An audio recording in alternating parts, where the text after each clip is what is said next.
So I'm going to preface this with a little bit of stuff. So this is the Overwatch 2 balance talk with Geoff Goodman and Josh. Those two guys is like the senior head lead character design and like senior lead character design. These are the guys that are making a lot of the calls.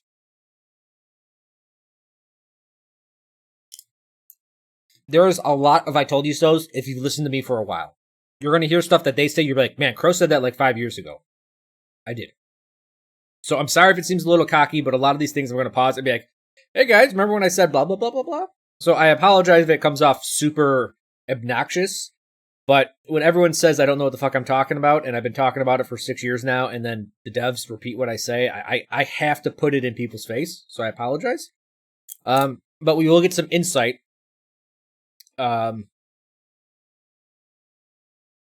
into how they think about balance, and there's actually like one really insane point that they're going to make, and I'm like, holy fuck, like, this is the worst thing I've ever heard a developer say. Or not the worst, but it's up there. So, live! Hello everybody, how's it going? Also, ML7 super obnoxious in this one. We're joined by... Great. Alright. Let's start with... Yes. Okay, so... Tell me a little bit more about yourself. We'll go through this. Sure. So I'm Jeff, I'm the lead hero designer. Can everyone hear that fine? Do I need to turn it up a little? I didn't even listen to you guys. I'm turning it up a little. The boss, I guess. The boss, Yep. boss man. I'm the boss. I see. Josh, you want to introduce yourself? Yeah, I'm Josh Renaud. I'm a senior designer for the hero design team. So second boss, I guess. Kind of like Mini that. boss, mini boss.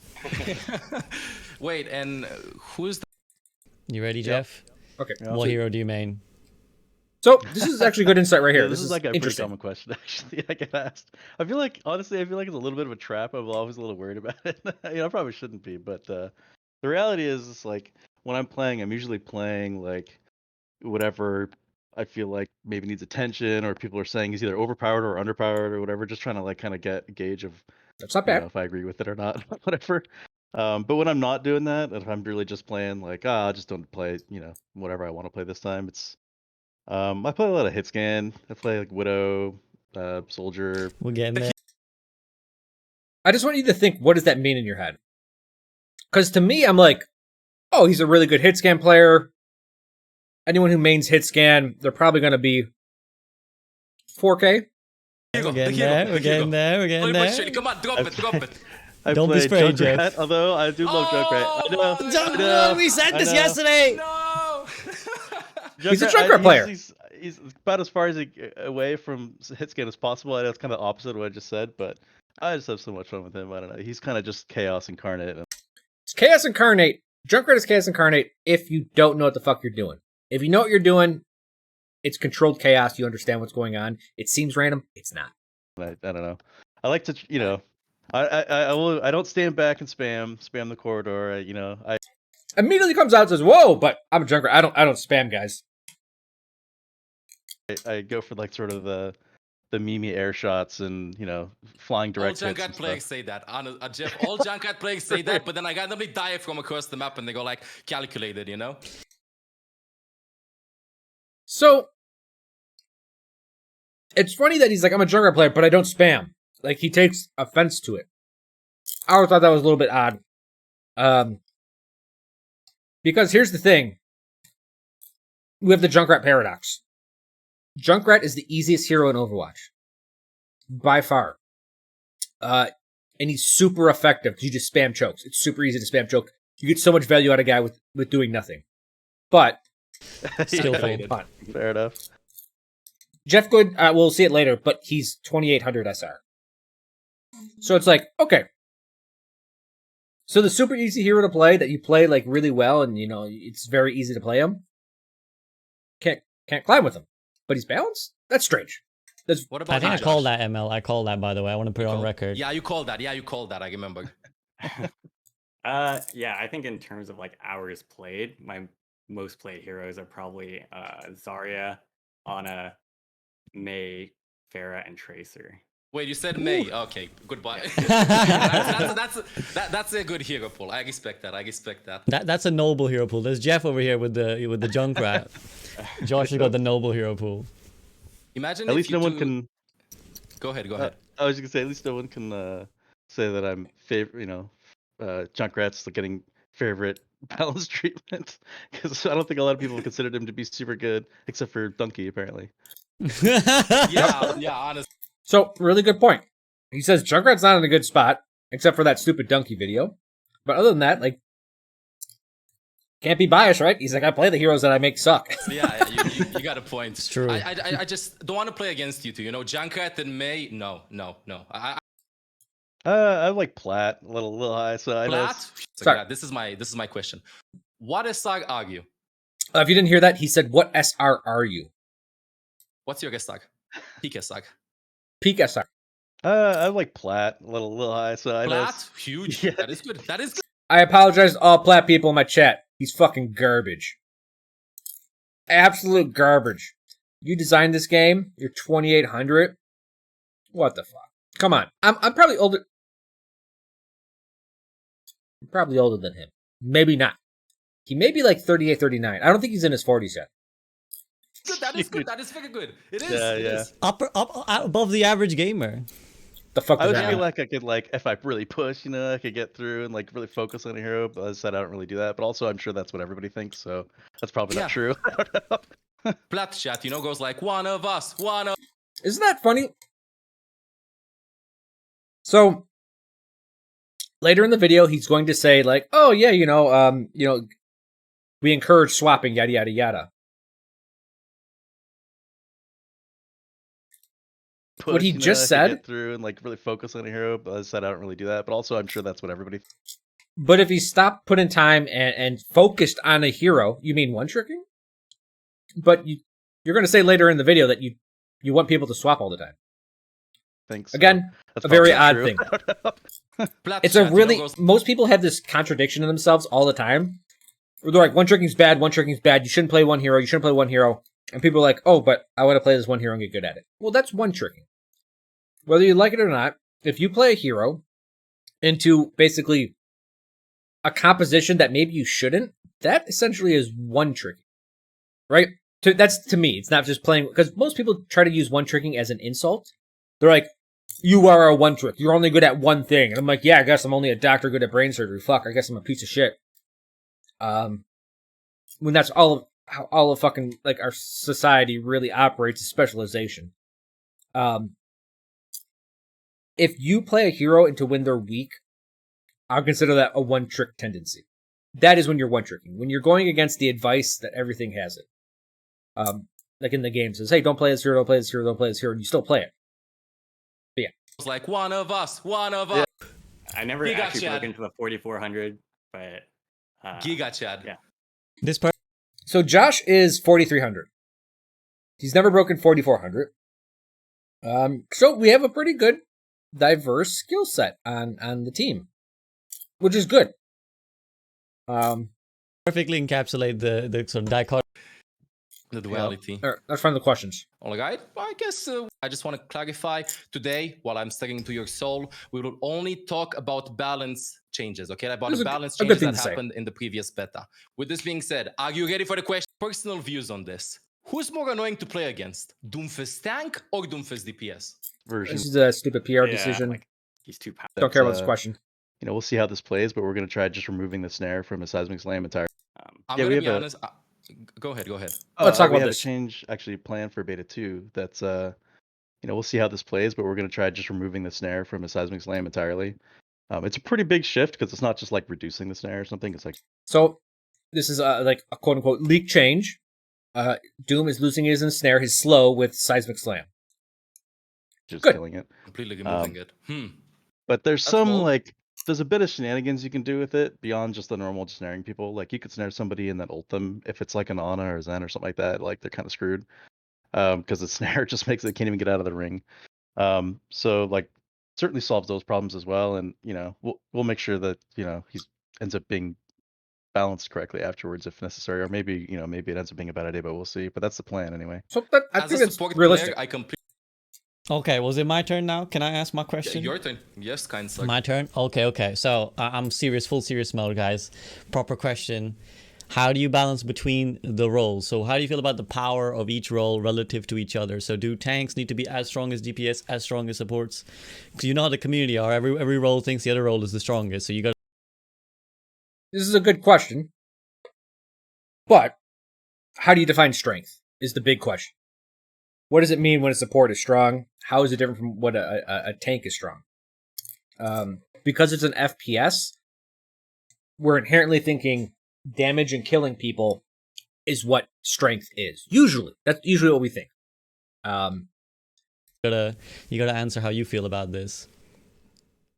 Yeah, I mean, it kind of depends how you define like power. Like, how do they have equal There you go. power? Because they're all doing different things in the game, and really, sort of the end goal is to make sure they all have an impact on the outcome of the match and have like a way to kind of carry through their own skills. Um, This is good. if we're talking That's about the correct power answer. just in terms of numbers or something, then in Overwatch 2, it's going to be tanks. There's only one of them, so they've just kind of got more stats than everyone else relatively. Can I ask something? In your view, who do you think has the highest carry potential out of all of the three roles? Your personal points on this, based on your games. Who can carry? Again, another kind of loaded question because carry is so weird, and we've seen all heroes carry. I've carried as Junkrat, straight up. Maybe not every game. Some games, yes, I have. But I've seen supports carry, I've seen tanks carry. the game the hardest? These are really... They seem like intelligent questions, and like they kind of are, but at the same time, I think the answer is always going to be some bullshit where every time anyone asks these questions, they're going to be like, well, every role can carry, individually in their own separate way. I mean, I've seen all the roles carry like There's just... super hard in different ways because, sometimes you just can't kill anything, and support are just making. It's big not these plays questions are and bad, I just... on a landslide. They're a waste of and time they to get sleep better on insight, somebody, and that's it's all. just like team fights won. Reinhardt can come out of nowhere and just earth shatter the entire team, and that's like a really obvious example of like he literally won that fight by himself. He just killed everybody. But there are a lot more nuanced situations, like that kind of just win the fight. If Mercy's kind of juggling between like healing 3 different people that are all crit health, and it's like having that decision making to which target are you going to focus first and kind of keep them up, like that often wins fights too. That's one of the more intelligent things said by a Blizzard employee, I think.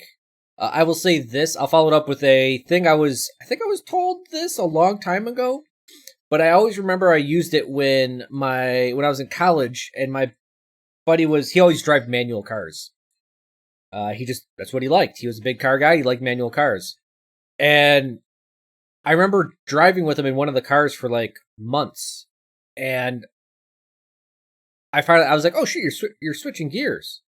And he was like, yeah. I was like, fuck man, you're really good at that. Like I didn't even know this was a manual. Like you did that pretty effortlessly and clean. And I was like, people really don't appreciate a simple thing done correctly. I have never heard anything more truer than that. I think I took it from somewhere. I don't know where. I apologize. I can't credit you, whoever said that originally. Like, I think someone said it as when I was a kid. And it's always stuck with me. To do something correctly all the time, no one gives a fuck about that. But it's super appreciative. Like, really, like someone should appreciate when someone does something simple all the time. Or something simple correctly all the time. So players win fights, not heroes, from what I see. Which is, I agree with you completely, honestly. Like, Heroes win fights. Or sorry, players win fight, not heroes. Weird that we're talking about Overwatch that's supposed to be swapping so you can beat your counter. But also, do you guys remember when I did a lot more user reviews, and I always told you guys, play against a hero, don't play against the player. But at a certain point, you do have to play against the player.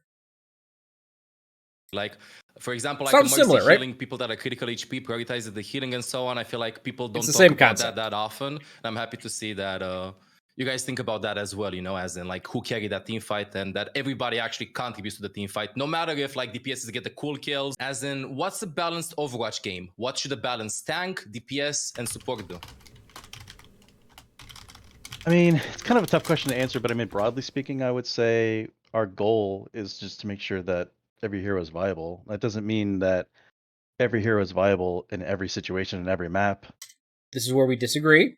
and everything. I mean, I actually think it's fairly healthy for the game when certain heroes really shine on certain maps, and it's kind of a strategic decision making play and when to do that. You know, obviously there are a lot of I disagree so hard with this statement. I know people will just say, oh, no, you can't balance the game. It's impossible to balance it, Crow. No, you can balance it. And I think there is more strategic depth, and I believe there is more to the game. The game gets infinitely more complex and deep if you allow heroes to play in any situation, on any map, at any time. Instead of just changing heroes to the correct one and winning, which isn't very strategic to me. Oh, it's a long-range map. I pick a Widow. Cool. Am I allowed to pick any other hero? Yes, but you're not going to win with them, but you can pick them. We don't lock them, but you can pick them. And I'm like, no, that's stupid. Each hero should have some way to deal with every single type of range. Melee, short, medium, long. And by deal, I don't mean actually like kill people, but like I would consider Winston has great long range like anti-harass, right? He has shields and he has a distance closer. Cool. He can't kill people long range, but he can deal with them. Mei, again, is another instance of a hero that has amazing long range abilities to deal with them, right? Hard to one-shot just because she has a little more hit points. Hanzo and Widow can still do it, but it requires a little more charge. But 2, she has a wall that literally stops people from shooting her long range, right? And if she does get shot, she can ice block and run away then. Obviously, ice block, heal, then run away. But, and then she has her right click to be like, alright, I can kind of harass these long range heroes. Like, Mei's kit is really... I like how good it is long range, and I don't mean by how good it is as in, like, it's very powerful, but it has a really good use long range, and it may not kill, but it definitely puts pressure, and it definitely gives her tools to deal with it. If every hero was like that, just a little bit, and like, if Junkrat had, in Overwatch 2, if Junkrat had 50 more armor, so if he has 200 health, 50 armor for a total of 250, I would consider him having some long-range viability then. And I know everyone's like, but he gets nothing long-range. Well, no, he survives one-shots. So he can go out there, he can shoot a couple times, get shot, go back and heal. Even a Widow headshot with 50 armor would reduce him to 40 health. Because armor in Overwatch 2 reduces damage by 30%. That's 90 damage off of 300. So he'd live, because he only does 210 damage. That's what I mean by a hero can deal with everything at any point in time. And if you can find skilled players to play heroes you think that are bad in situations where they should be bad and they're good, that is how you make the game fucking amazing. This is how MOBAs do it. This is how MOBAs stay exciting. Everyone goes, pick ban, pick ban. It's not just the pick ban. It's the fact that you can pick and ban, and you can ban certain things to make a hero really good. You can set a hero up in a situation where they're amazing. And if teams don't see that coming, all of a sudden, you're fucking brilliant. And you can't swap in a MOBA, so you got to deal with it. Now, MOBAs do have itemization to help you deal with whatever comes around. And you have some way to mitigate whatever issue it is. But the other team can also buy tools to help strengthen that strength. So you're trying to mitigate it, they're trying to strengthen it, and it becomes this very unique, deep, strategic type concept. And it doesn't come from always swapping or having the right answer. It comes from forcing your answer to work in the game. I see a lot of this in martial arts, because you'll see stuff where you're like, that doesn't work. And you're like, oh no, but if I set it up, I do. Like, set punches up with kicks, set kicks up with punches. Don't just go and try to grapple. Like, don't just try to close the distance. Like, you set things up. Because something doesn't work just doing it bluntly. Usually it doesn't work. You got to do something to, to ease it in, to help things work. You can't do that in Overwatch. You really can't set things up because people can swap at any point in time. But, holy shit, if you could play any hero at any point in map, this game would be fucking phenomenal. If you saw more people pulling out weird-ass picks and making them work, everyone would be so excited. Oh, this team plays Torb all the time. Holy shit, how are they going to play Torb against this team that always plays a Mei? I don't know how they're going to do it. Oh, this team always plays X. Like, you get these really stylized teams and stylized strategies that are just amazing, but you can't when there's counterpicking. You go, oh, I picked the right answer. This is where I disagree with them more than anything. Maps that Widowmaker's great on, and other maps she's not. As an example, and there were like, Bastion maps that were, people tended to play, like Route 66 and Junkrat and stuff. These are But those it are the goes ones to show people you how they favored to try balance to the game. make- They're like, oh, this hero's shit 90% of the time. Oh, but he's good 10% of the time. That's fine. This is how the game's supposed to be. And that's when it's the like, Bastion work, at least well, for one shit. run usually. Stuff like that. So I really liked it when the maps get integrated that well to the balance and the heroes. And there's a lot of just verticality elements, of course, too. Something like Hollywood 2 is like, are you really going to run around there with I love this play. Tracer? I mean, maybe, but you're Oh, what are you going to do? Play Hollywood with Tracer? Watch Overwatch League? Always Tracer. Always Tracer killing everyone. Yes. Yes, Jeff. You do only pick Tracer because she's the best fucking hero in the game. In Overwatch 1, right? Because you're forced to pick her counters, which really aren't there because once you get really good at Tracer, that's it. it's going to be kind of tough depending on how you want to deal with the guys on the upper ground. But the real thing we just want to make sure is that every hero is viable, and also if you want to play like an off meta pick or something, maybe you know what the meta is, but you just want to play Junkrat, let's say, that it's not like so out of bounds that you're just like actually throwing. I know some people would say you're throwing. I don't think you're throwing. He doesn't think we're throwing, but truth is, against really good players, more or less you are. Right? I'll admit that. I've always said that if I ever played 6v6 Overwatch League, would I pick Junkrat? Fuck no. Right? I'd play with the team, I'd be doing what I have to, but I don't play tournament level stuff. I play ladder, where I could be a pub star doing whatever the fuck I want. That's what I do. So, it's weird that he says this when clearly Overwatch is about swapping, or at least that's what they say, even though it's not, because once you get good enough, this entire thing breaks down, like we've been saying. I Just think been that's playing Josh one too just many brought up. times.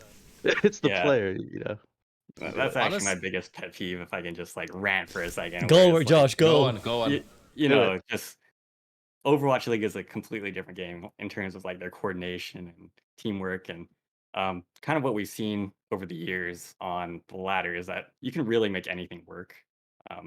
There's a lot of players that you jump into rank and you pick some off meta pick. Every hero works. Man, wasn't there some streamer that said, hey, you can get top 500 with whatever hero as long as you're good enough? This guy. And they're Yes. just gonna threaten to throw your game or something. But really, if you work together, you can kind of succeed with any hero and any Yes. comp, even if it's like suboptimal. It's not like a reason to tilt. And one of the interesting things we saw from stats, just looking at different regions, they tend to have different metas at different times. Like the Asia region, they're really heavily involved in like Winston and Zarya dive, and they'll kind of see the most meta slaving, I guess, in terms of what they're picking, because there's some heroes like with a super low win rate, or super low pick rate and super low win rate, like Moira over there, and it's just they refuse to play that hero. And then at the same time, we'll see the opposite in like EU, where she's doing really well, and all the heroes are kind of balanced in their pick rate and win rates more. So there's really this kind of like regional thing where just a lot of We see heroes this are with a more lot of viable than games. people think, and they're We see this with a lot of games. You see it in... you even see it in fighting games, because fighting games, what heroes are considered good and what are bad is based on your training partners, and sometimes, like, there's like only one guy that's really good at a specific character in Street Fighter, let's say, and if you have access to him, then what do you like? You can practice with them, and you can understand. You're like, okay, this is the hero's strengths, and here are their weaknesses, and you're like, this hero's really good. You go to other regions where someone can't play that hero, and they're just not there. We see a lot of meta regional stuff in Dota. We see actually a lot of it in StarCraft. Like, you see it everywhere. I remember a game called Guns the Duels. I don't know if anyone's old enough or obscure enough to ever hear of that game. Literally, there was a style of playing that game called K-style, which was Korean style. And I played basically not K-style. Because the Koreans love this one way of playing, and that's how they all played, and I played a different way. And it was interesting when they met, we ran into each other, because like, hey, how does your style, are you good enough at it to beat me in my style? That's really interesting, and that, again, with counterpicking, you don't get that. You'll never get this idea of your style versus my style. It's, oh, this is the right answer. This is the problem that I talked about 6 years ago in my blog, where I was like, if you provide answers as soon as answers are figured out, then the game gets very stale. That's where Overwatch 1 is right now. Shit's been figured out. They're kind of end up getting stuck in their own narrative, you know, of like what you Yeah. see with your own kind of perspective when you're playing the game. Yeah, end of rant. Sorry, Matt. No, that's a Chad mentality. That's the That's- 4.3K mentality right Yeah, there. exactly. Like these two answers have been very just shows that where it like all balances around, I guess, which is honestly thumbs up. You know, that desire for you guys to make every hero viable as well. Like, do you care if a certain hero is not being played in gold, and if one hero is being, you know, really So I must have skipped the question, but I believe the question was, how do you balance for all ranks, essentially? heavily played in Owl, but another one isn't? Like, does that influence your decision making at all? It does. It's, you know, we would love to have every hero be playable in at least a certain amount or be played at all ranks. This is where I would say you balance for essentially the top 5%, top 1%-ish. Not the top 0.1% like Overwatch League, but basically 4K and up you would balance for, and then you let everyone else just kind of deal with it. That's how every other game has ever done this. I think Overwatch is the only game where they're trying to balance for multiple ranks at the same time. That said, it's not. I would say it's not like the number one priority, and there are situations or heroes where we know that things are not going to work out that way, and it's kind of like a sacrifice because of the nature of the hero. So, for example, you look at a hero like Widowmaker. Like, is Widowmaker going to be as strong at the lower ranks? Like, we know she's not because we really put a lot of pressure on her aim skill, This is and correct. you don't get to fire that often, so your expression of accuracy is expressed more You aggressively just than other allow heroes. them to deal with it. That's correct. You know, But the problem is when they that's go the also other true way. for a new hero like Sojourn, very similar. So, you know, there are things we look at certainly on the stats and everything to make sure that they're still played, because, you know, at that lower ranks, all that's true that I said about Widowmaker, but at the same time, she kind of gets free reign at those ranks a lot. No one's really pressuring her a lot of times. They're not really looking for her. They don't know she's there. You can kind of sit in one spot a lot of times, and you're not really expecting Winston to jump on you anytime soon or get flanked or something. So there are like some defensive benefits at that rank too. So I don't say it completely balances out. Where, you know, like I said, there's some sort of concessions we're making sometimes for certain heroes where we know it's going to be. And, you know, and the reverse is true too. We've seen Bastion's obviously super strong at very low ranks. Enough where that was maybe a little bit of a problem when we're looking at reworking him anyway, because it was just like really hard to balance it all at the higher ranks without completely eviscerating the low ranks. That's an interesting But point. if you guys remember, we did a change for Reaper at one point where we buffed his passive to, I think, 50%. Yeah. Oh, And I I remember didn't I foresee played that- Reaper, Jeff. I didn't see that coming, but that was a drastic swing. I mean, people were complaining, especially at the low ranks, that he was just unkillable. And the stats represented that as well. They just showed that that's true. So I didn't see that coming. I didn't expect the leech would be the thing that would cause that to happen, because it's hard to know how much incoming damage versus outgoing damage is going on at different ranks. It's And at all the higher interesting ranks, insight. you know, it's just people are much more accurate and able to, you know, focus him and punish him for flanks and stuff. So it was less of a big deal. So it was like maybe more balanced at the high ranks, but we had to change it anyway because the low ranks, it was just like that was pushing it too far. So that's a case where it was like, okay, this is too far. We can't let this sit. We got to pull this back, come up with something else. And it sucks So that, it like, can happen. Reaper's. So is it fair to say you kind of it's more like a consideration, like you don't want to? It sucks that they're like, oh, Reaper is too strong at lower ranks, even though he's not very viable at higher ranks, at least at this point in the game. So we just did it. I mean, like, that sucks. That really, really sucks. I would rather let people at lower ranks get better. I would rather let them climb with Reaper until they hit this glass ceiling when people could deal with Reaper, and then they would start falling again. And I think over time, it would naturally work itself out. Anything to be unfun to play against in a certain rank, but you're not like gonna shove it in and force it. Yeah, like Sojourn and Widow, for example, I don't think they need to have fundamental design changes to their hero kits to try to make it completely even across the board. I think we just kind of expect, we know when we're making hero like that whenever we put that much pressure on aim skill, we know it's going to have that kind of impact, and we have to be okay with it. But, you know, we're monitoring all the time, like I mentioned with the Reaper case. So as long as it's within reason, then we're happy with it. Speaking about monitoring all the time, what's the best way for the community to give feedback for the heroes they're playing?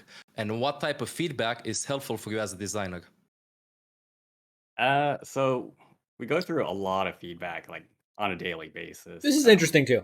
And really, But I've told you if guys you're how to just kind submit of feedback. ranting on forums or Twitter or something, and it's just like quick, hey, this Bastion sucks, or Roadhog's overpowered, and like that's the end of your feedback. Like that kind of just gets glazed Oh, over and tossed out because there's yeah. so much of it. It's just I see. it's Okay. not super helpful. Like the feedback we like to see is kind of like digging into like what you're feeling and why you're feeling that way. That's what I told you So guys. you might be thinking like, oh, I feel like Roadhog's overpowered because he has this one-shot kill. If I get hit by the hook, it's over for me. I don't feel like I have a way to escape.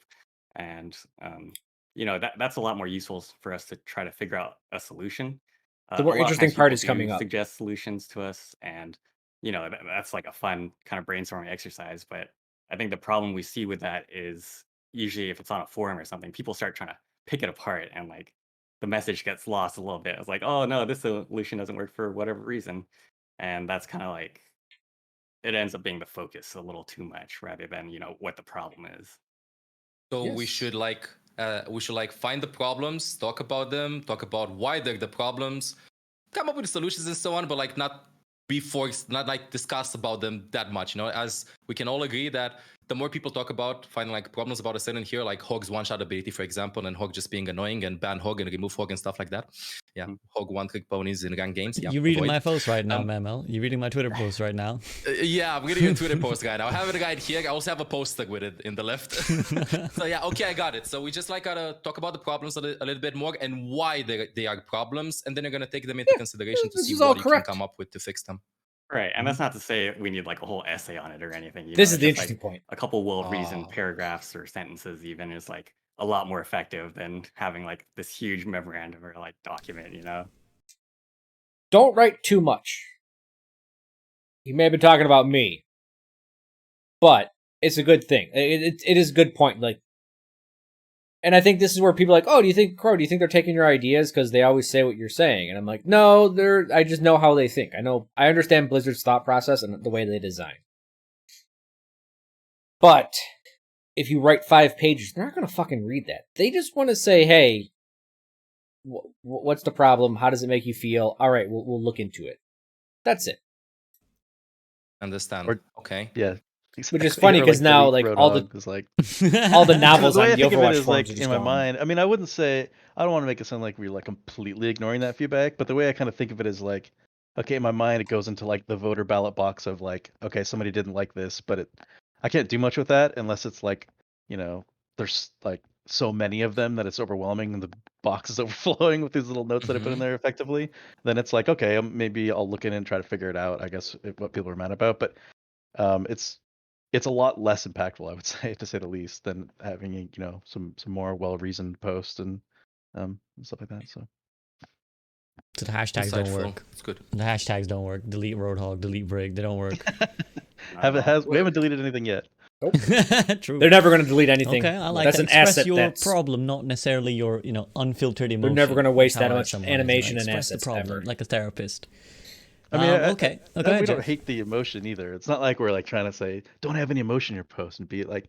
I understand, like, especially a lot of these posts I feel like get made just after a ranked game or something, and like, I feel like it should be that mandatory cooldown period of posting after you quit the client or something. But no, I get it. So I mean, it's not you're not like hurting our feelings or anything. If it's super super ranty, it may affect the sort of validity of everything. But I'm not expecting it to be super clinical, but just Gotcha. having more reason, the better.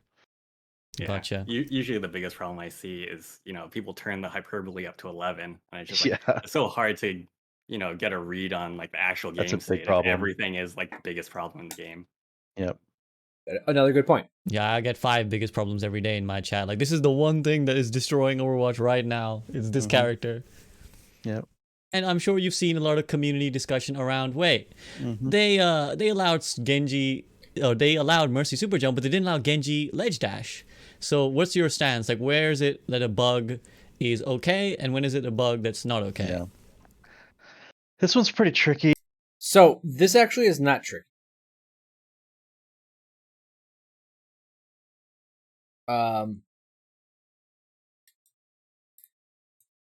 Here comes another I told you so.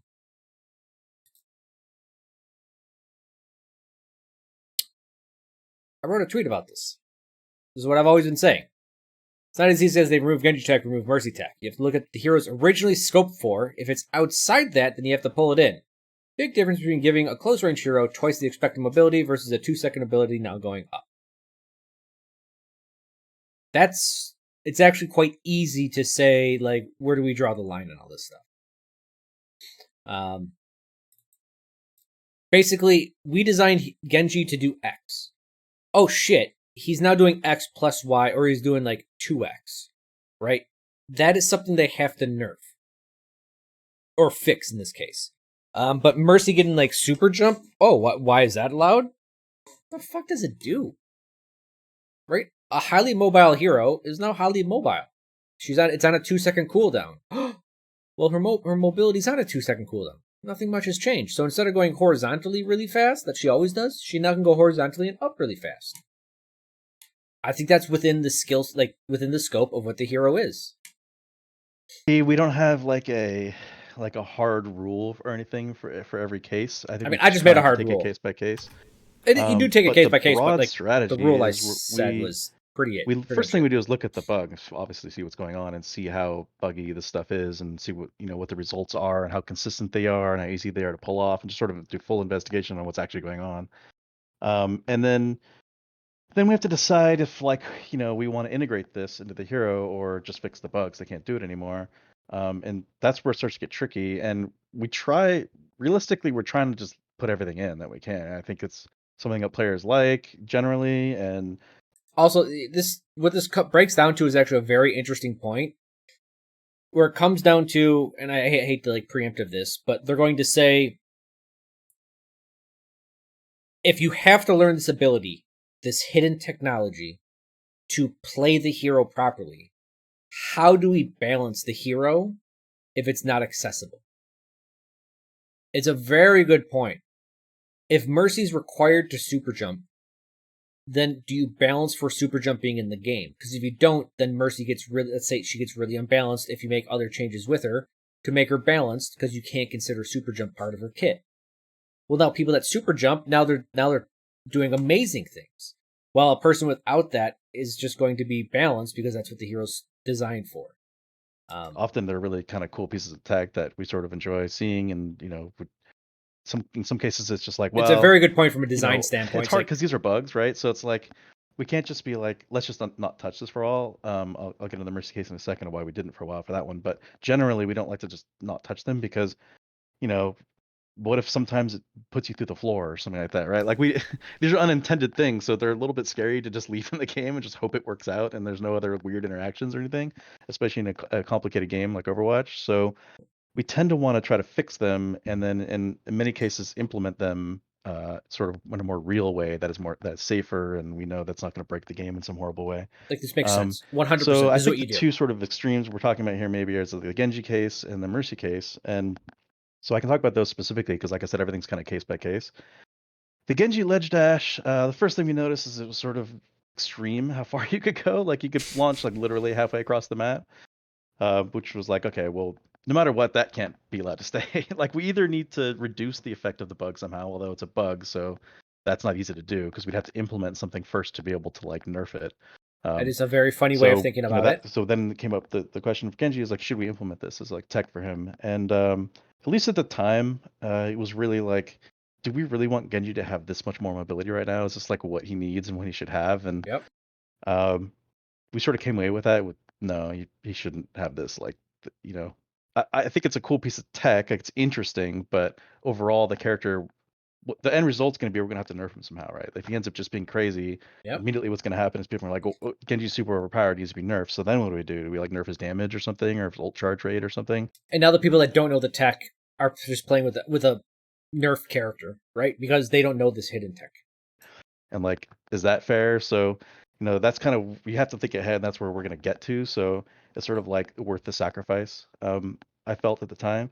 And then for the Mercy stuff, that bug's been interesting because it didn't really have any like major scary side effects, and it was fairly consistent. This is going to sound, some people would agree with this, but it's fairly consistent to do once you know how to do it. Like it's a timing thing that's pretty tricky.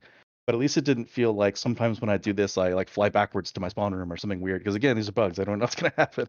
So once we kind of figure out what's going on, we're like, okay, we see why this is happening. This isn't like gonna cause any major issues. No one's gonna go through the floor with this one or anything crazy. So, we can let this one sit. But we had tried in the past actually of different ways to implement that. Didn't come up with anything really reasonable. Gave it up for a little while. Started reinvestigating it, especially with Overwatch 2.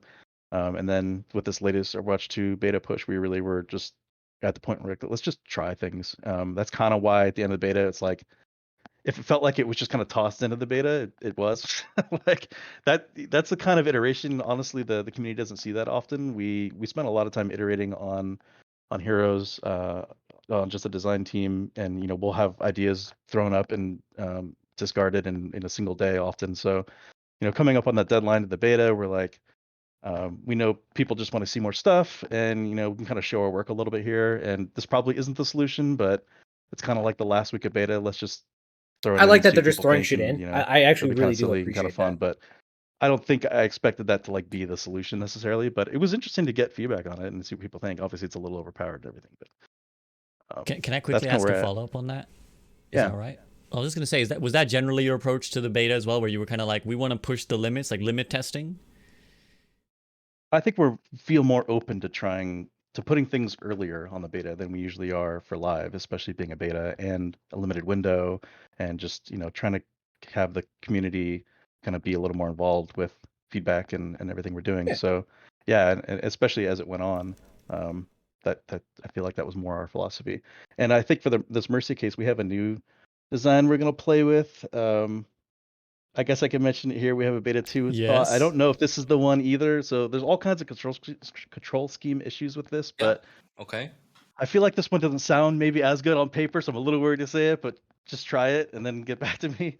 This Okay. one, the way it's currently working in beta 2 is you no longer have the crouch cancel to launch into the air. Instead, you basically you auto launch into the air if you reach your target all the way, so that you can cancel it still any way you want to.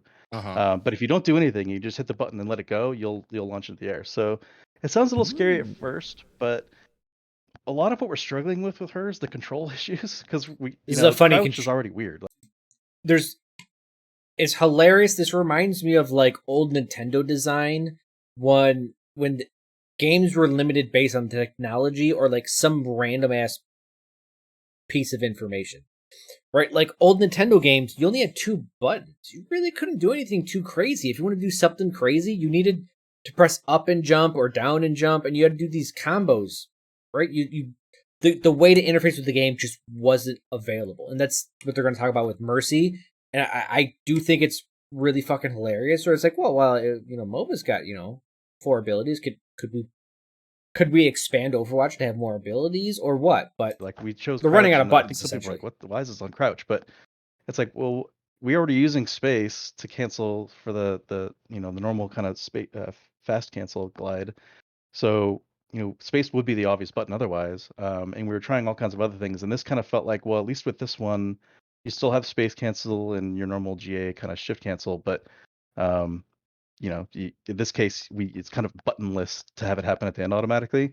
It's possible this doesn't work. I mean, this is what we're trying, and this is what the beta's for. So definitely get feedback on it.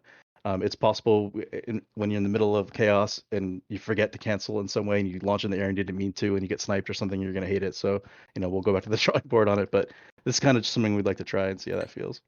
Perfect. I feel beta. like it's one of those changes that until you about yeah that guy. Skill.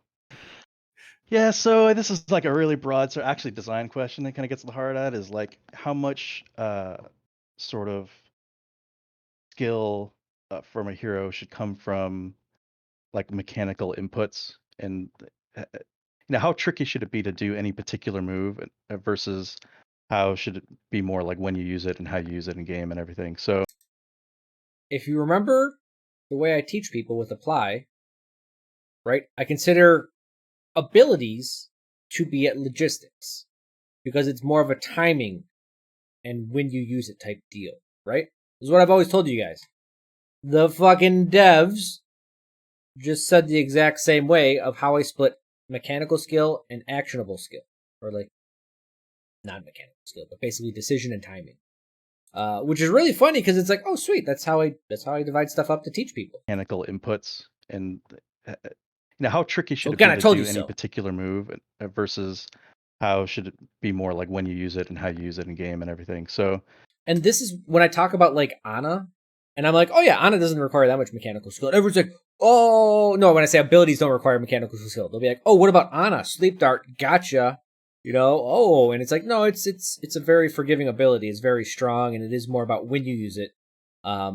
Accuracy is important, but when and how you use it's more important than the mechanical skill behind it. it's kind of right on that edge. I feel like where I know a lot of people will say there was a lot of skill in practicing the old super jump, and that's something you can gravitate or graduate to as you got better and get better at. But at a certain point, like we're looking at here like Mercy, and while I like that she has this extra skill component that isn't aim skill, because the goal for Mercy has always been not a big focus on aim skill and try to give her skill in many other places. So I at least appreciated that. But it felt like it was just a little too hard to This do and is an really interesting point inconsistent for too. like an average player. And That Mercy always is like we call her an entry level hero, which is kind of like bullshit because you can play her at any range, but she's not mechanically inclined. So what you do is this is actually like a hero that's designed for people coming from MOBAs or MMOs, right? And the theme of the hero is not to need this precise input, and then you have skills or hidden tech that requires precise inputs. So you are at a conflict with the hero design and this tech that's in the game. Now, does that mean she shouldn't have any tech at all? Don't know. Like it raises questions. I'm not going to say yes or no to any of these, but like it does raise a very interesting concept of, all right, this hero, like if Widowmaker had some super precise thing to be really good at, people would be like, yeah, that's fine. But with Mercy, all of a sudden you're like, I don't know, like maybe we should have this that people can do eventually, or maybe we should just add it in to fit with the theme of the hero. it started getting that Genji case I mentioned before, where it's like, are we gonna have to start balancing for this, the fact that she can do this, because it's pretty powerful.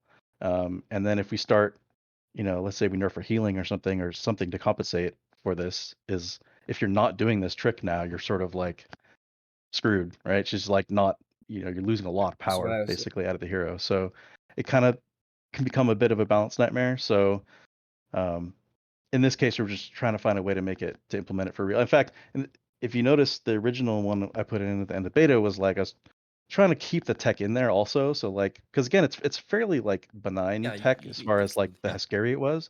So we really wanted to try to leave it in there if it was okay. But it was like, well, if you could super jump, why do it? But there may be cases and situations where you might want to do it if you. So at that point, the impact on the balance of the hero was much lower. So it's kind of like fine because we're not going to end up changing the balance. But So we'll so have to it's see if kind of that like a stays.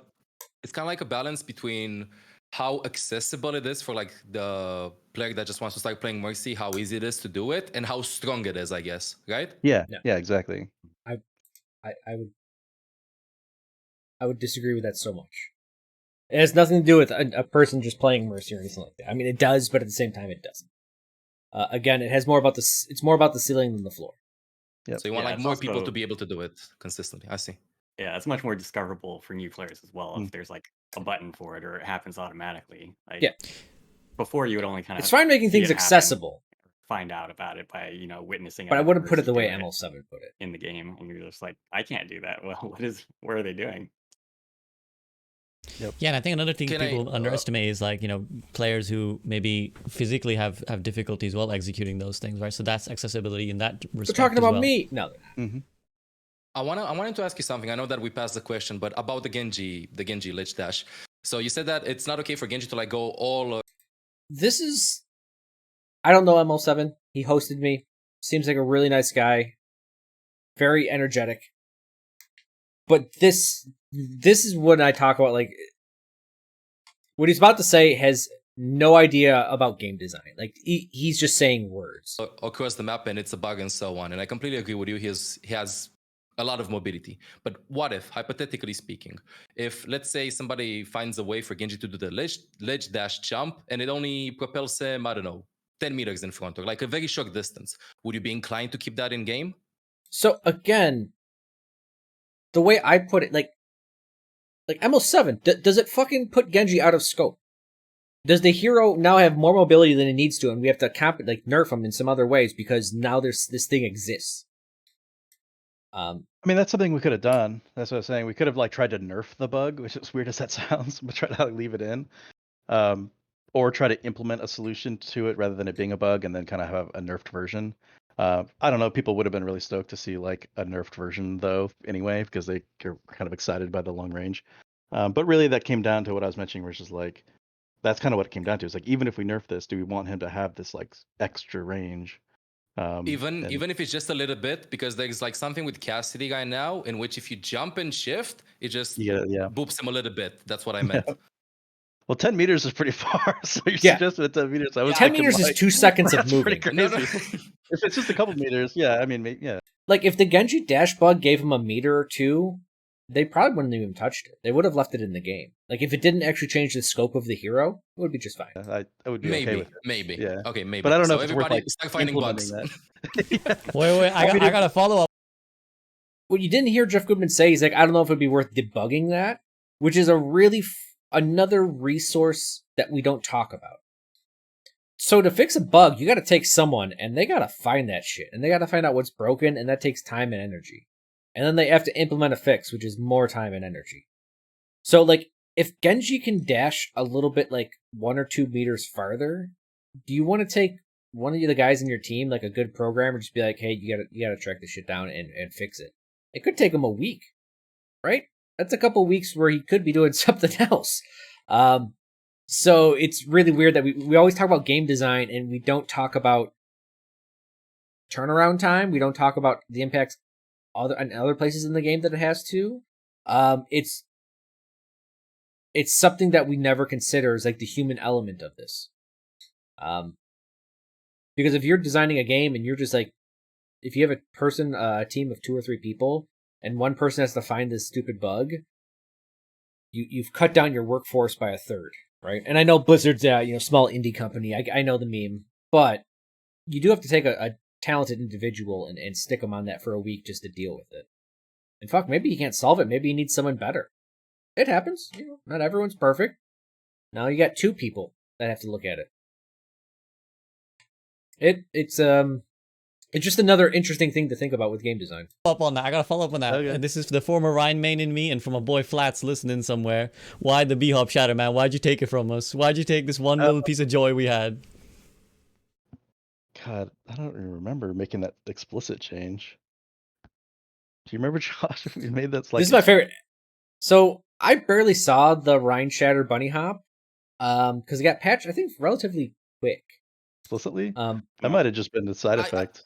But Jeff I gotta doesn't say even something, remember. Okay, I know that a lot of people said something about like bunny hop, Reinhardt, Shadag and stuff, but I don't think it was okay to be able to bunny hop Shadag out of a graviton. If you're locked there, you shouldn't be and then you slam and stuff. Like, that's unfair, honestly. That's like the Genji ledge dash jump, not across the map. Like, it's absurd, I would say. My opinion, my view, I'm a support. I don't like getting slammed by Reinhardts and so on, so I'm a bit biased, but yeah.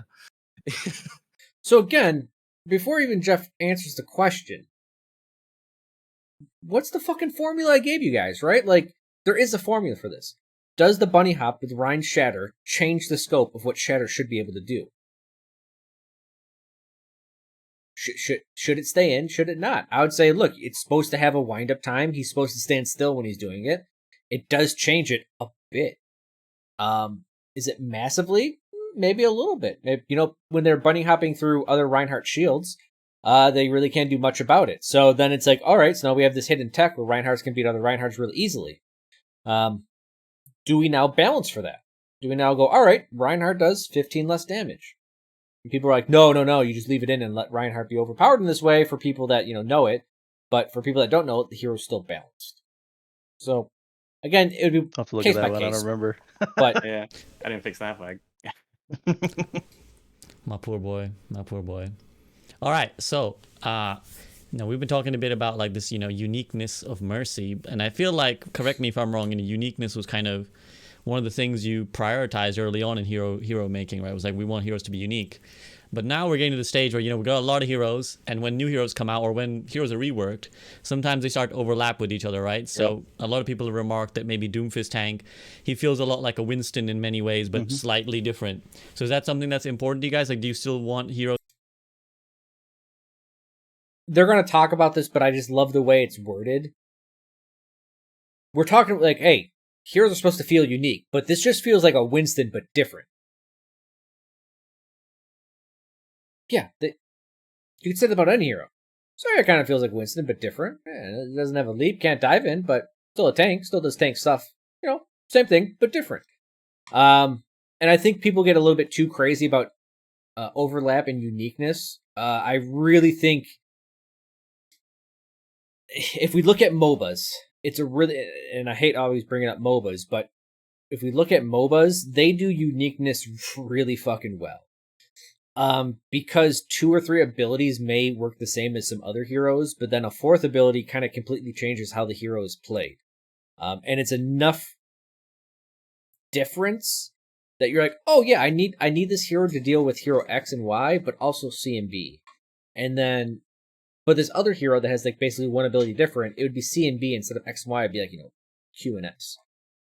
Which would make it feel unique at that point, right? Like it has a very specific skill set. And even though there is overlap, that's not bad. It basically, you don't want full overlap. Heroes to be unique, or do you actually want hero overlap to start to come in now?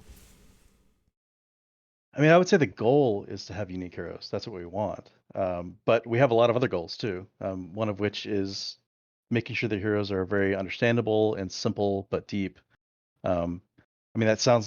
Do you remember my big post? Not a big post, my big video about how all of Overwatch comes from accessibility, and the mechanics of accessibility is one of them is simplicity. I told you guys. I tell you, this is the core of how Overwatch works. It's like, I feel like other designers that would ever be listening to that, it's like, well, obviously simple but deep. That's kind of like the goal for every game design ever. But yes, it's a pretty big pillar for us. We, a lot of our abilities, when you think of an ability like, let me take an example, like a May wall. It's a pretty simple ability on paper where it's just, hey, I can create this wall. But there's some details about it that add some extra depth to it. That's sort of gives us more of that feel. So, for example, like the flat top means you can stand on it and use it as a ledge and lift people up and things like that. And the fact that they're pillars instead of a single wall health means it interacts with how the enemies deal with it and how they kill it, and adds a little bit of depth on the on the other end. So the stuff like that is always a goal, to keep things understandable but still deep. So with that goal in mind, it can be tough to keep everything really unique, because one way to make everything unique is just to keep adding things to it, right? Like it does this, and in this situation it does this, and like it's different than this ability because when you're stunned it works this way, and all kinds of like craziness. And a lot of times when we're working on prototypes, we get in that state because we're iterating on something and we want to add a tweak or just change it this way, and then we look at it and we're kind of back up and look at it like, this thing's kind of crazy. Do we really want like, you look at the tooltip you have to write, and we have those F1 simplified tooltips, and when those things start to become like a paragraph, we're like, okay, maybe we got to rethink this a little bit. Is this what we want to do? Too much. Yeah, so we're that's part of the core philosophy of the design of the game. So that sometimes is in conflict with the unique heroes, as I mentioned. So I'd say broadly speaking, yeah, we want everything to be unique and feel interesting, and that's still a goal even in cases where there's some overlap, hopefully. But yeah, sometimes it's I think as we keep expanding the roster, we'll see some cases it'll be a little more overlap, and I don't think we're super like really worried about it. and that's for example, good news. I That's think very good it's news something for we've us. talked about. This is not a leak of any kind or any kind of spoiler or anything, but we've sort of idly talked about in this philosophy sense of like, let's say we wanted to do another sniper. What would that even look like? Because a sniper role is pretty niche. So you're like, we sort of, when we made Widowmaker, it's like she's kind of the quintessential sniper with like a charging gun. You have to line There's your a shots fucking up other and all this well, stuff. they And, added another sniper. here like Sojourn. Ash is pretty snipey, but it's not quite the same range and lethality of an actual sniper. So what could that look like to actually be different? And we've never actually really tried to create that, but it's kind of an exercise in what you're talking about trying. They literally just created that. It is in the game right now. It is the latest hero, Sojourn. That is it. Trying to keep everything unique, and still having some overlap. Yeah, some overlap is good sometimes. I know early on the community was saying like, hey, we need like more speed boost heroes because Lucio's the only pick for speed boost. And it's like there's kind of a question there of like, well, are you gonna play this hero instead of Lucio, or are you just gonna play both of them? Because more speed boost is always better. And it's like, Again, from the apply triangle, logistics. The only thing more important than movement speed is information. Because it doesn't matter if you're going 100 miles an hour. If you're going in the wrong direction, you're fucked. Right? So, movement speed, one of the strongest things in any game ever. Logistics is, if you actually learn about war, logistics is, that's all it fucking is. Sun Tzu even says, he talks about it with spies. And he's like, look, it's so cheap to pay a spy, but if you keep your army out of position, like, it costs you 10 silver a day, or something like that, you know. And he's like, you can pay a spy, you know, a silver for a month, and you save all this money. Like, it's just overpay your spies so that you can keep your information solid, so you can misinform the enemy, and so that you have to do as little logistics as possible. we don't know. It's people will figure it out, of course, but having more options and some overlap is usually a good thing. It's like the threat of stacking, then, is it? Like the threat of the things stacking on top of each other keep you sometimes a little back. Sometimes, I mean, think about double barrier, right? It's like, I mean, well, you're lucky, guys. You're watching a Junkrat streamer because everyone said Junkrat beats double barrier, so we don't have to worry about that. We don't ever think about that because he crushes barriers, which is complete bullshit. It sucks. Orisa, I think about it all day. Jeff. I bet you do. I mean, when we look at Me too. go all the way back to when Orisa was created, she was literally created. The first thing we thought about with that hero when she was first created was, let's talk about what another Rhine type tank could be. And we've talked about this a long time ago, but yeah, Orisa's Reinhardt that can shoot and defend at the same time. Ryan has to pick one or the other. Orisa can do both. A bit less as good as Reinhardt in either or situation, but like another shield tank could be, and how it could be different. Like an alternative to what we already have. You're right, exactly, because it's like, we felt that there were a lot of players who love playing. But did Ryan, they ever there think weren't a lot about of both of alternatives those in that heroes being playstyle. played at the same time? So in that case, it's like, what could another shield tank be like, and how could it feel different? And that's kind of how Orisa even started. And we had this, we called them anchor tanks internally. The idea of this sort of like anchor for your team that's leading the charge, and they're not like diving the team to create chaos and create a window for you or anything. They're actually like pushing with your team more slowly, and that's Anchor tanks, I know that they've been saying that for a while, but it's just a tank that stays with your team. It's just a not divey tank or a low mobility tank is what I would call. obviously like something Sigma also comes out of that. So, But I in guess those cases, anchor tank implies it is shield true because that we're trying to create Roadhog this would sort be a of low mobility parallel, tank. but hopefully still keep them unique, which is why the shields work so differently, and we're still trying to keep that same gameplay. Can I ask a quick fluff question? Josh, go ahead. Finish your thought first. I was gonna just say this comes up a lot internally in prototyping, where people are kind of comparing heroes' new abilities to things they've already seen in the game, and it kind of gets to a certain point where it's anti-cheater like, tech. They're constantly doing that. if It's you're constantly relating it to like 3 or more heroes, it's like, oh, this hero does this thing, this one ability, and it's exactly like Orisa and Reinhardt and Wrecking Ball combined. Then it's kind of its own thing at that point, where Yeah, I like, agree. you can relate it to other things, but it's not an exact copy. I was gonna ask, because you said that you started adding some stuff that you were like, this is so complex, we're not even sure we can keep this. Was there anything really fun that you were like, we made this, but we couldn't, we just scrapped it because we were like, nah, this is just too much? Man, I could tell you a story about, we've been working on. So before I let them answer this,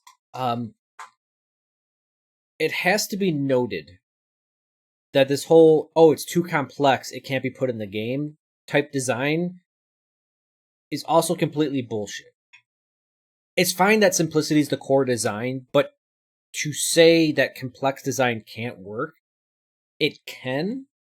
And the biggest example of this is Dota.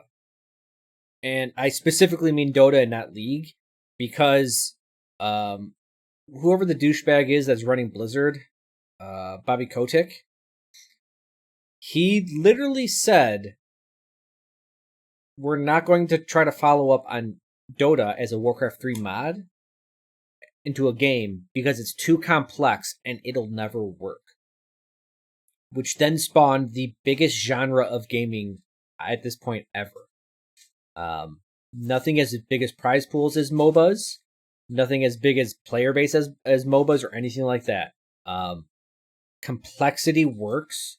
And to be honest, I think complexity is actually what people love. And in the end, that's what keeps them around. Dota players, and I'm going to assume League players, just because they're kind of the same players, just like an age difference of 10, they both love the fact that there is random shit you have to learn about the game that like there's no logical reasons behind it.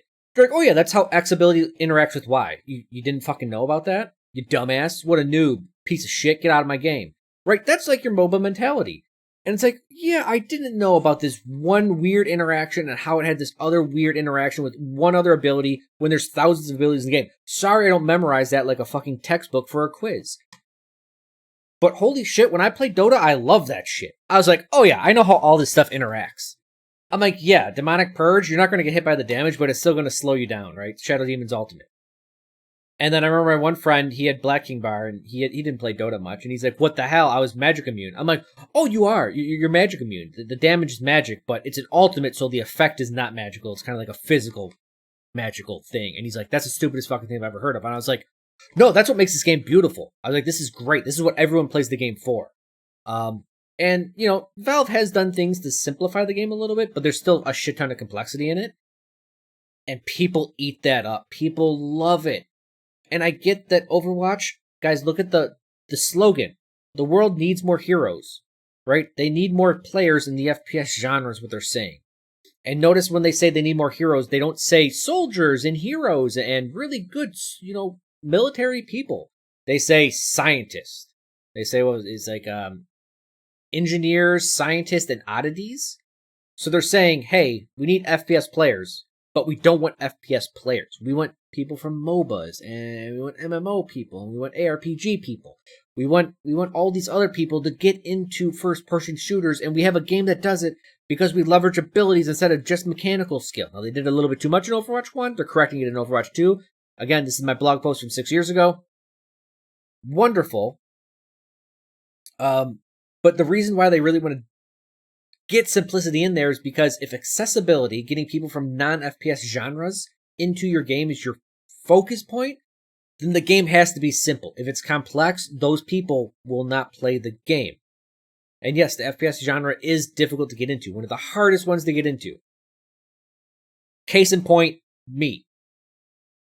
When I first started playing Overwatch, I fucking dunked on everyone. I mean, I almost kind of still do. But the skill gap has closed quite a bit in the last 5 or 6 years. Why is that? I have a quarter century of experience in first-person shooters. Doesn't matter what FPS game you make, if someone new's coming to that game, I'm probably going to shit on. There's just too much of an experience gap. So if you create a new FPS like Overwatch, and you're like, hey, let's get everyone in here, you gotta understand that there's going to be people like me who've literally spent 25 years playing first-person shooters, going up against some 15, 16-year-old kid that just got the game, and he's like, oh, look how nice this is. I can play this hero. Look. And then I just come in, I'm just like, sit down, fucker, and just shoot him and kill him. And I just spawn camp him. And I make his life utterly shit. And I'm like, welcome to the FPS world. They're trying to bring more people in and try to stop what I'm doing. They're like, all right, well, you know, maybe that hero he picks, he's really weak against this. So he's being a smartass, but you can pick Diva, and then the guy can't do shit. And I was like, yeah, no, you're right, Blizzard. Yeah, a 4-second defensive matrix while he shoots over the top of it. And yeah, that does deal with Junkrat pretty well. So, yes. Moira changes. That's not much of a secret. We've talked a lot about trying to look for Moira stuff. So complexity works. You know, we haven't been able to throw anything significant into the beta yet, but we've been looking for stuff for beta 2. And, you know, like we've tried all kinds of crazy stuff, but I'll just throw one out there. For example, we were trying, you know, we had this idea for this, you know, what if she could purge, which is kind of like a WoW term that shamans use in WoW, which is like an offensive dispel. Like, what if I could remove buffs, right? Because that's kind of interesting, and it kind of fits Moira's kit, and we thought that was kind of cool. We ran into a lot of control scheme issues with how can she do this mechanic now with no buttons left, but how do we do it? Again, the button issue. And we created a list of what we considered buffs, and it's very complicated in our game. What is a buff? Like, I don't know, is soldier sprinting a buff? Is the movement speed bonus that Genji gets when he ults a buff. Like, does that get stripped? Like, what is a buff in our game? So, we tried to figure out what we would even strip, and it got really complicated really fast. And I was just like, this is going to be completely not understandable.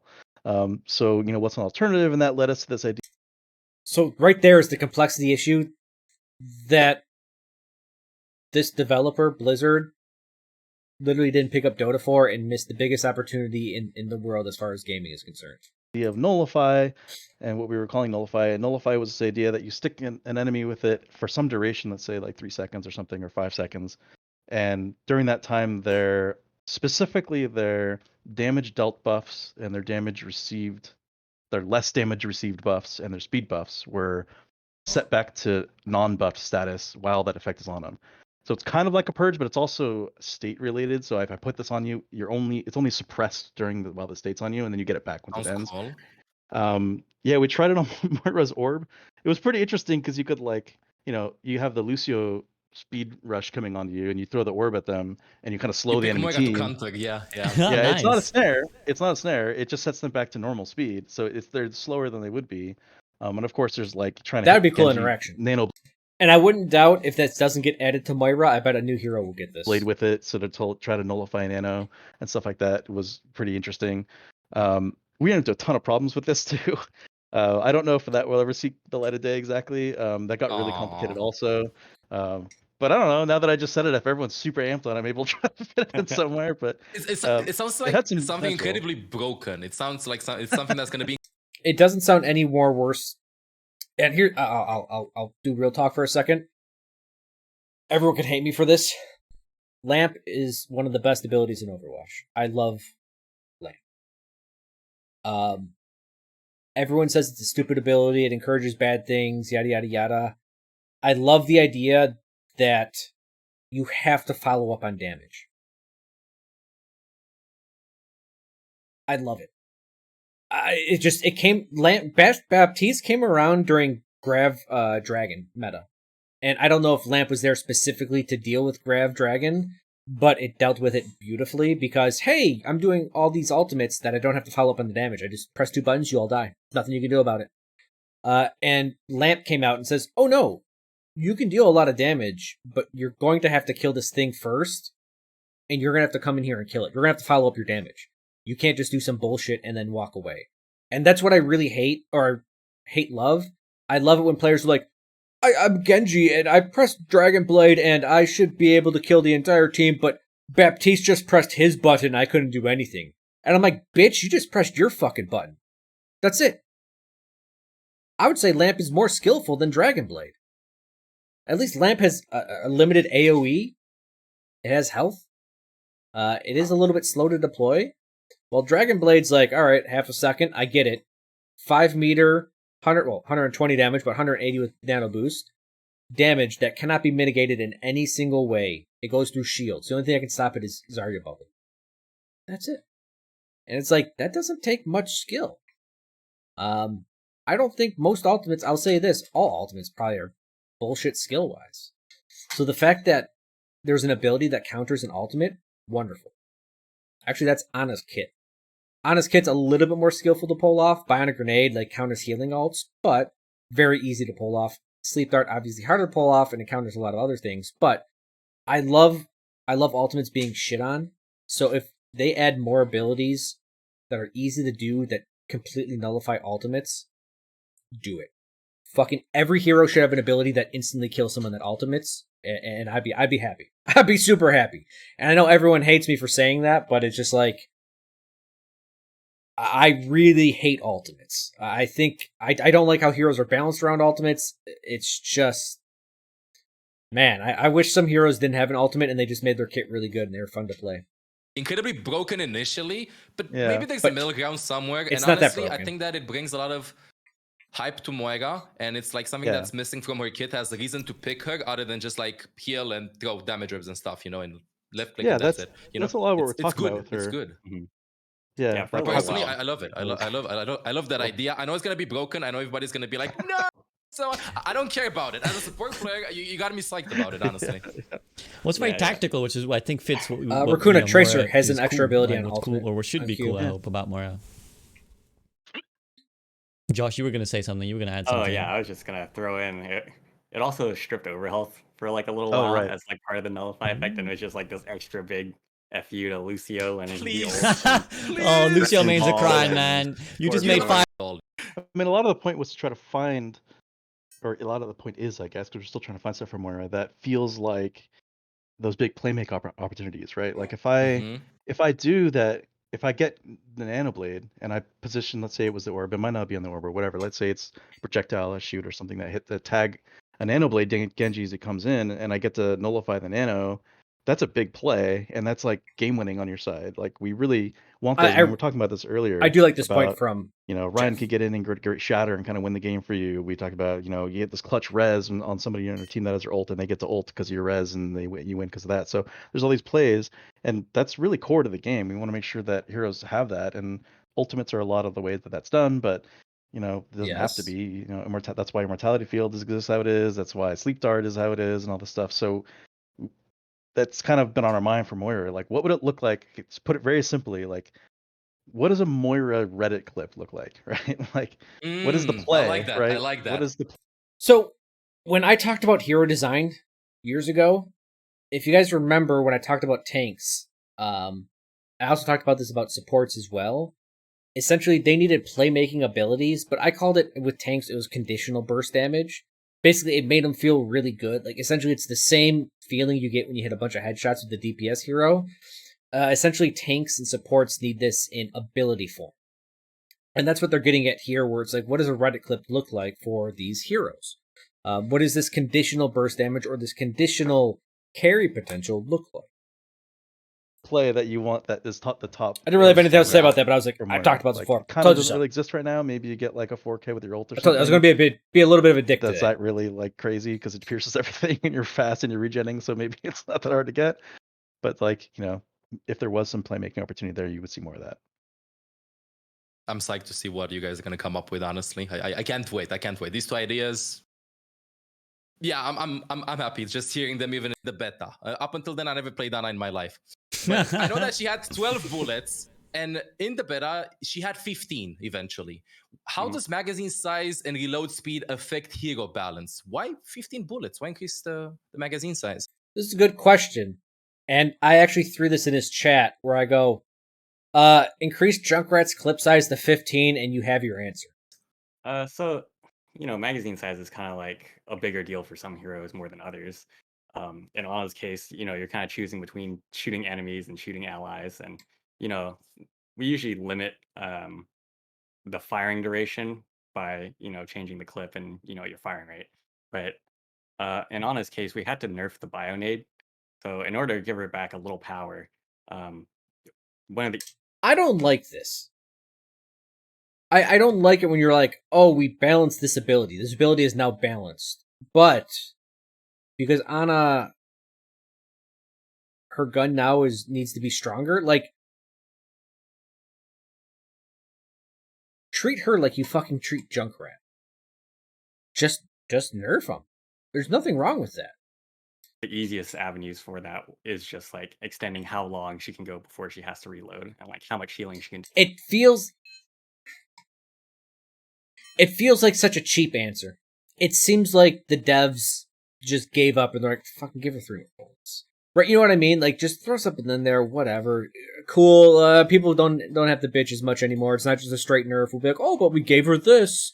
It feels like cheap design. I'm not gonna say if it's bad or good. Well, I'm gonna say it's bad, but I don't know if it's gonna have the intended effect.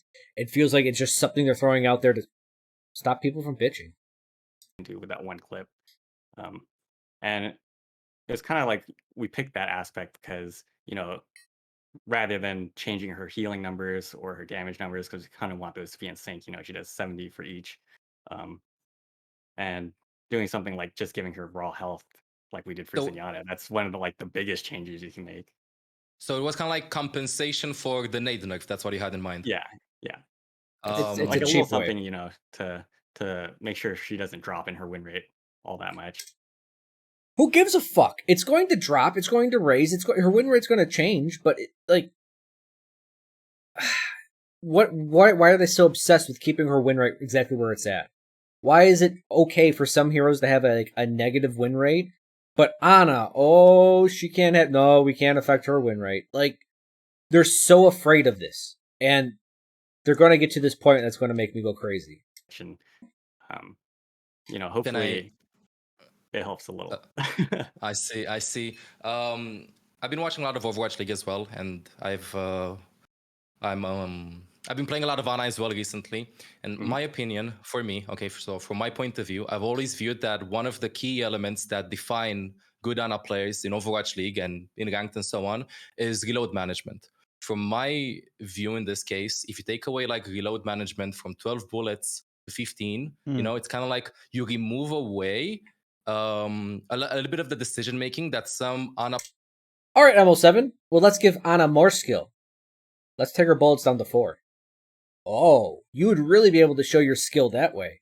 I don't like ML7's response to this, is just because, yes, it's a buff. Therefore, the hero is going to lose some ways to be demonstrated that you're better with the hero because you're just stronger, right? You can take this argument both ways. It's not that it's an invalid argument. It's just that we're looking at two sides of the same coin. And I'm like, oh yeah, but there's this other side. And he's like, yeah, but my side. And I'm just like, yeah, but there's the other side. It's okay. It's not a big deal. And he's like, but my side. And it's not really a good argument. Players might be able to do better. Some pros might be able to do better than other pros. But what you do achieve with giving them 15 bullets, now I can. And it's funny because the example I gave was just exactly what they said don't to do. Right? They're like, don't just make it like an extreme of a case where we can't really apply it. Right? Like. I'm like, oh yeah, give Junkrat one shot. People that are good with him will still be good with him. Maybe they'll be able to show their skill. But there is some validity to the idea that yes, if you buff a hero anyway, you're going to reduce the amount of ways that you can show that you're better than other people with her, which is actually one of Overwatch's biggest issues, and that comes from the lack of complexity. Is that this is something I've always had in my head as a game designer, and I've talked to my friends about this a lot, especially the one guy that does game design for a living. He asked the question to me once, he's like, what would you do to make MMOs just, like, more interesting? How would you affect that? Like, how would you retain this stuff? How would you retain the player base? And I'm like, you need to give people the ability to spit in the face of everyone else. And he's like, the fuck are you talking? And I go, look, players that play games want to visibly show they're better than other people. That's what they really want. So basically, you start rewarding people that do things in a harder or more like difficult way. And I know they do that with dungeon runs or instances or whatever you want to call it from whatever game you're playing. And you get cool gear. And I'm like, no, man, like people should be running instances with 2 people. And if they get farther, then they get like gear that makes them look like gods, like literal gods. Like we're talking Final Fantasy end boss type shit. And everyone else should look like a fucking shitty NPC that doesn't do anything. Like there should be a massive difference between what people, are rewarded with. And they should be able to use this and be like, I'm better than you. And I know it sounds bad and like you'd be like, it's going to be really toxic, but you just make it a visible thing. But one of the other ways I would do that is, well, no, sorry, that was it. But with the MMOs, I would actually say, like, again, with allowing people to show that they're better than other people, I was like, I don't know why in MMOs they don't make towns the actual player housing. Right? Towns are empty. They're usually nothing there. There's empty houses. They're just all for looks. I'm like, if you had town centers that were actual player housing and you got rid of this instant stuff and you made people actually in town, like, doing this thing, and this guild can say, hey, we got the main property in this, in the main town. Like, we are the best. Like, people want to show that they're better than other people. That's just how gaming is. And for everything you do, and for every buff you give, you reduce this. And for every nerf you give, you technically increase it. Overwatch doesn't have that much depth for you to show that you're better than other people outside of just like basic accuracy for most heroes. The case in point, and I said this in my blog 5 or 6 years ago. StarCraft Brood War really showed this. StarCraft Brood War, I still watch it. It's still being played. It's been 20 years. It's still the best esport in the world. It's phenomenal. And the people that are good at StarCraft Brood War and people that are bad. Like, we talk about Mercy as an entry hero, and you kind of see him, and you're like, oh yeah, Mercy, even at the lowest level bronze, and Mercy at Overwatch League, they operate the same way. They're doing kind of the same things. Obviously, there's big mechanical differences, but, you know, mostly the same thing. If you look at Brood War, things aren't the same. Someone that comes in and uses vultures, and Flash that uses vultures, they don't even look like the same fucking unit. They do completely different things, and his control of them is so obscene. It just seems like a different game.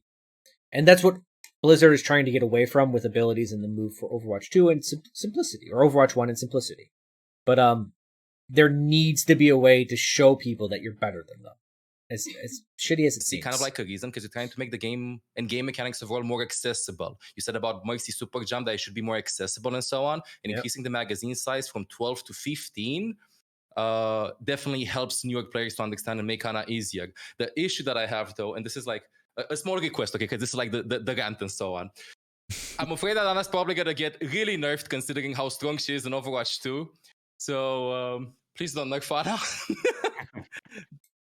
I don't mind ML7 being on this table, but he brings up Ana way too much. And I know he's one of the most biased. popular heroes, so Yeah. it's just Nerfed pretty her a hard to little bit nerf. already. Right fucking there. Yeah. So Did please you don't hear nerf that? Ana. Listen, Ana's one of Yeah. the most popular heroes, so Yeah. it's just Nerfed her pretty a hard little to bit nerf. already. Yeah. Ana is one of the most popular heroes. She would be difficult to nerf. I mean, the Sleep nade is cooldown went up. just... Yeah. I was going to say the nade is really That's- strong. It's always been insanely strong. That is fucked. All right. Honestly, both halves of it are insanely strong. They're going to talk about And this more. it's And this is been what somewhat sets me No, off. No. This is an ML bias. I gotta step in here. You're ML just sitting crazy. here biased. No, he's I'm not gonna biased. spend No, what if you miss the 45 nade? minutes getting Ana buffed. What if you miss the nade? I don't know. Get good. Don't miss the nade. Oh, like, do you care for heroes? Let's go. But, like- I like Here it. it is. Get good. I like it. But But, does like it was yeah, interesting. It was interesting because you mentioned pick rate. Does that like at all? Like, do you care for heroes getting picked a lot? Like in that sense, like, are you like, whoa, this hero's getting picked too much? No, not really. I mean, we know certain heroes are the favorites. In fact, it's kind of an interesting stat. I don't think we shared this one. I'm not sure, but we were looking at stats like just after a season, like a comp season, and when it's like people are playing, I don't know, let's say they're playing quick play for a minute. When we have a large off season. In the past, we had a pretty large off season actually, but we would look at the stats in the off season and like just see the pick rate change, and it especially when a hero like Ana is not meta at the time. And you just see like the pick rate just spike because it's like, oh, we get to play whatever we want now. Everyone plays Yeah. Ana basically. So whenever it's she's one of my good, favorite supports. yeah, definitely.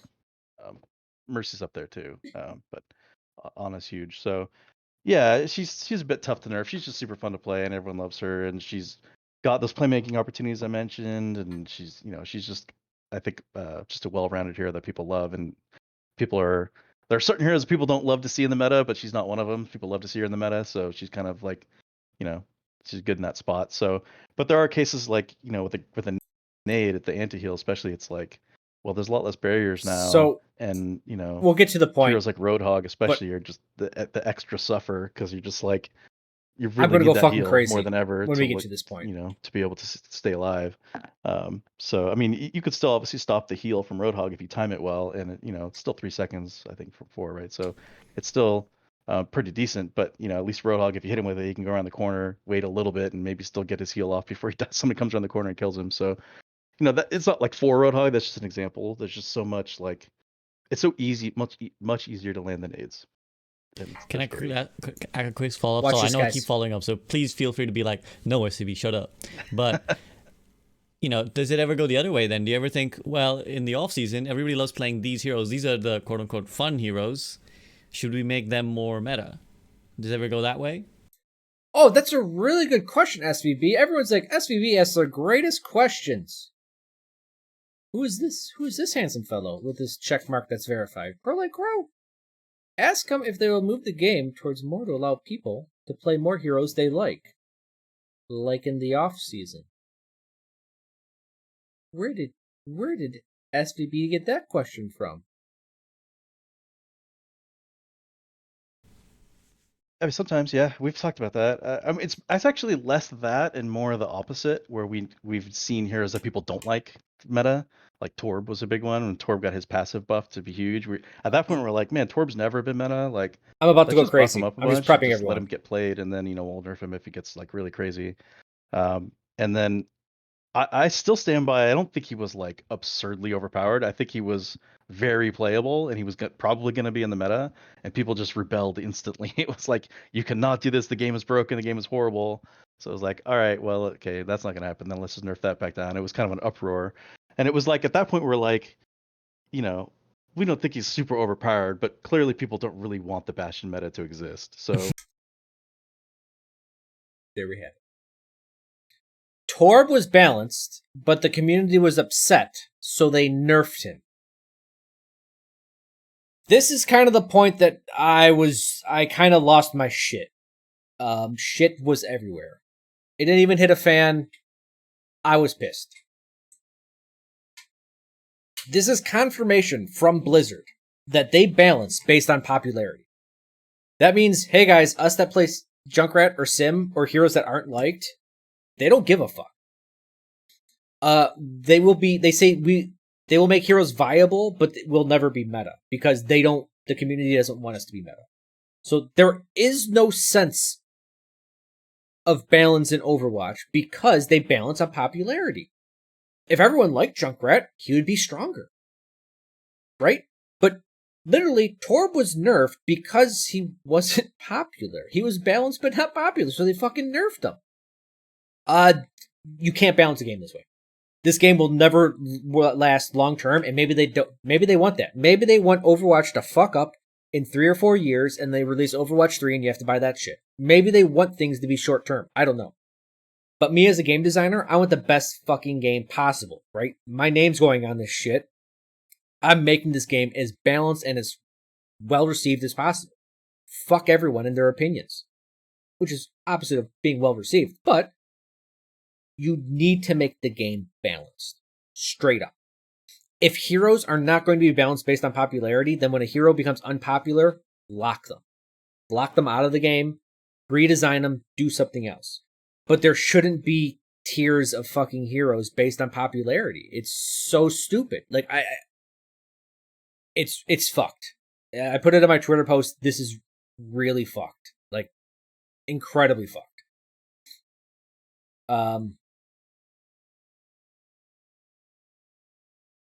I have nothing to say. This is just them explaining their bad design. that's sort of No. why it's like, that's why he's like, he needs a rework. I mean, if we can't ever buff him because people don't want to play against him or play him, he just needs a rework because that kind of ties our hands, right? So this is like what you take into consideration also with like reworks and stuff. Like if people don't view their kits as fun or they're not having fun playing against them, then that's when you think about reworking that hero. So this explains the Doomfist rework. Okay, I got it now. So here's the thing. Not being fun to play against. Well, who the fuck's in the right? Are we just going by the loudest? Because, like, I think Junkrat's really fun to play against. I think Widow is really not fun to play against, or Diva. But those heroes are popular, so they don't get nerfed. But, like, you have to pick sides. It's complete bullshit, right? It's complete and utter bullshit.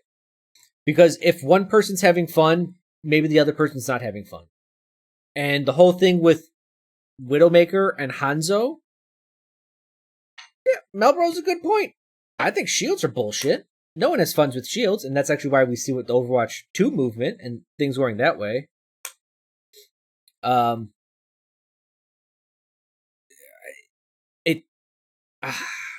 It's just super upsetting. It's just so fucked. it upsets me because I can see how great this game can be. And I know SVB has these talks with Flats and Samito and the Your Overwatch guys, and they all pretty much hate me. Kind of because I call them out on their bullshit. But they're like, oh, the game could be so much better. And I'm like, no, you dumb fucks. And maybe I'm a little bit excessive here, being a little bit angry. But like, you dumbasses, you have no idea what this game can be because you're so biased. And you're just thinking, oh, if I'm the best at this and they made this better, then, oh, the game would be so beautiful because they would make good what I'm good at. And it's like, no, you don't understand. I see this as a piece of art. And I'm like, this piece of art, we have the ability. Here, like, I'm telling Blizzard what to do. And I'm like, this is how you can make this game perfect. This is how you can make this game last forever. You can have a community, and this can be the next Dota. You could really do this. And they're just like, yeah, no, fuck you. And I'm just like, man, like, it's just so upsetting. And maybe this is why I'm doing I Told You So video. It is so fucking upsetting to call the design of Overwatch 6 years ago, write it out verbatim. Say what the problems are they're going to be because of the way you designed the game and the fundamentals that you based it on. And, like, lay it all out, like, really logically and just... I've explained everything that's ever happened in Overwatch. Because I understand the fundamentals of it. And for it to just constantly not get that way, and then every now and then they kind of go towards that way, and everyone's like, this is going to be the best game ever, and then they go away from it again. And I'm like, you have it. I'm giving it to you for free. Please just do it. I know I'm not going to be right in all scenarios. But holy shit, it's just like, I can see it. I can see the writing on the wall. I can see where this is going, and it's just so fucking upsetting. And they're so close to making this awesome. And they just... man, it just... it gets me. Easy. Okay, cool. Well, no more random follow-up questions. I'm gonna go back to one I had planned. Which is, I'll start afterwards, SVP, so don't worry. I'll cover you. Okay, good. So, you mentioned as well, Josh, actually, that, potentially adding HP or taking away HP is like something you think about. At what point do you think about that? Because obviously it's a big decision, right? Like to change someone's HP. So at what point do you go, okay, HP, let's tweak it? It's usually if we need to make like a big swing in like their win rate, like they're doing really poorly, or I hate this idea of win rate dictates things. I hate it. It's like one of the most powerful avenues we have for. They're just like, oh, numbers went down. We got to make the numbers go up. You have no idea what the fuck made those numbers go down. And things like that. But we generally try to reserve it for like close range heroes or heroes without mobility, and if there's other ways to clearly buff them that are easy, like that's usually the better way to go rather than changing HP because it is such a big swing. And we also want to avoid the situation where we're just doing this power creep of like inflating everybody's health pools and like I think they could do some really cool stuff with health pools if they start nerfing the health pools of hit scans and started buffing projectile hit scan pools, and really start laying into, hey, if you're hit scan, you're supposed to be consistent, you're supposed to be accurate. This is what you're supposed to be doing. Projectiles don't have that ability naturally, so they need this extra health. And I think really laying into this would make the design of Overwatch so beautiful. It would make it more fair. It would make more picks viable. It would just do a lot more for the whole game. So yeah, no, like you should buff non-mobility heroes a little bit, like 25. I see no problem with Zen being at 225. That's cool. Do I think Soldier should be 175? Yeah. Widow should be 150? Yeah. Soldier and Ashe 175s? Yes. Like I buff all the projectiles to 250 or 300 hit points. Like, if most hit scans can kill a projectile hero before the first projectile can get to them, I think you have a problem. We just need to make everyone viable, and with these really strong, profound answers or like responses, like with hit points, it is a heavy-handed response. We will get so much more insight. Like, you could nerf Junkrat's damage to 100, right? You could make him a lot more approachable from the tank point of view and the support point of view, if you fixed a lot of his DPS matchups, because that's where he struggles at, right? Is DPS matchups.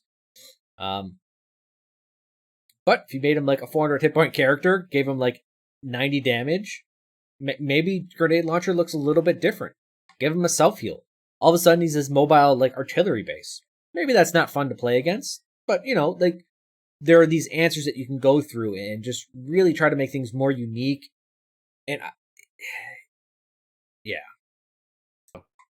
it just increasing the time to kill. Yeah, Gulia, this will be a VOD tomorrow. And then Anna's gonna have 1,000 HP and so on. Yeah. Yeah, and then but just giving someone like this is the thing. Just giving someone more health is not health creep. Like if you do it to everyone, but then you take DPS health back, I think that'd be a good balance. it really affects like how quickly you can like end a team fight and how much healing impacts things if they have huge health pools, because eventually the DPS are going to hit their reload and then healing's going to catch up, and you're just going to have HP pools kind of spiking up and down like constantly a little too fast.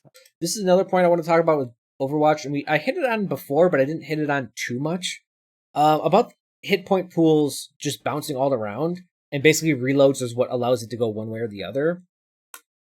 Overwatch has this really weird issue that you always need to be doing something. And at first, it's exciting.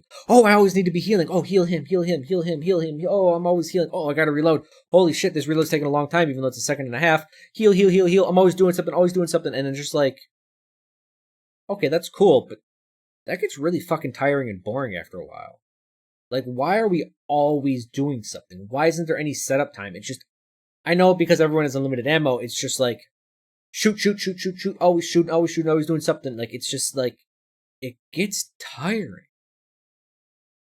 I can't think of any other game that actually does that.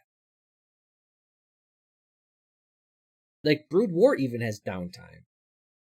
Dota has downtime. League has downtime. All these places, every single game actually I can think of has downtime. It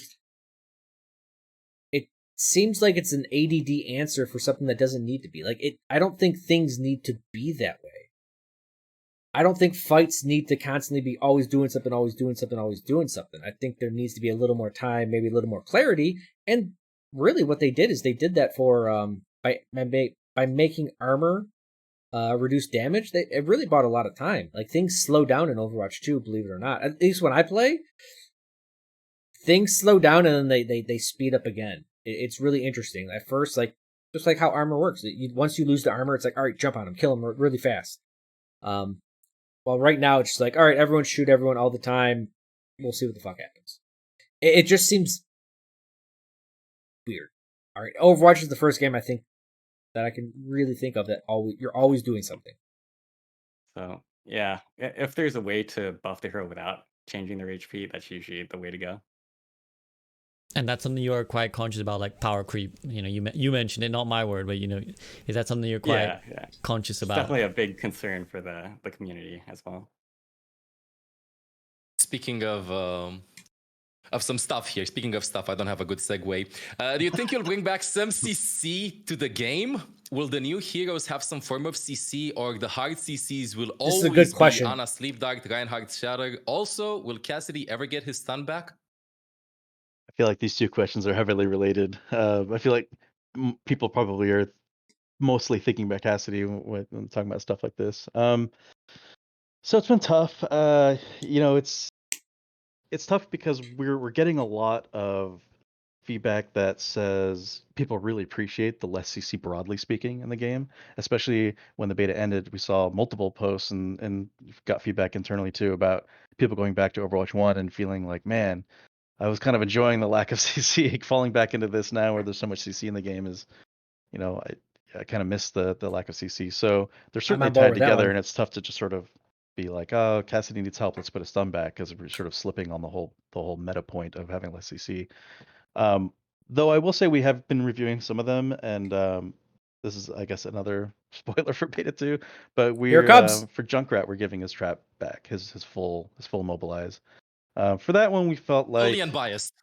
Yeah, no, I don't even like Junkrat. I don't know what you're talking about. I wish it sucked. No, he you know, I think we felt like it was a little more on the fair side of the CCs. You can kill it, you can see it. Well, hopefully you can see it and kill it. And also, it doesn't completely stun you. You can still shoot, and you can still use some of your We're abilities getting it back, to boys. escape. And The bad news is trap really doesn't work that well anyways. So we only get it back like halfway. Also, they never changed the damage from 80 to 100. So I think they actually reverted this, not because of complaints and what you needed to do with it. Because I don't think they actually wanted to increase the damage to 100. I think they just like, yeah, go back to an old version. It was a little hard to tune that ability in the way that it was, where it was like this big slow and still feel like it was impactful for him to throw and stuff like that. So for him, by the way, trap still worst ability in the game. Not even counting the cooldown. If you count the cooldown of it, like for a 10-second ability, which for what trap does, it's by far and large the worst ability in the game.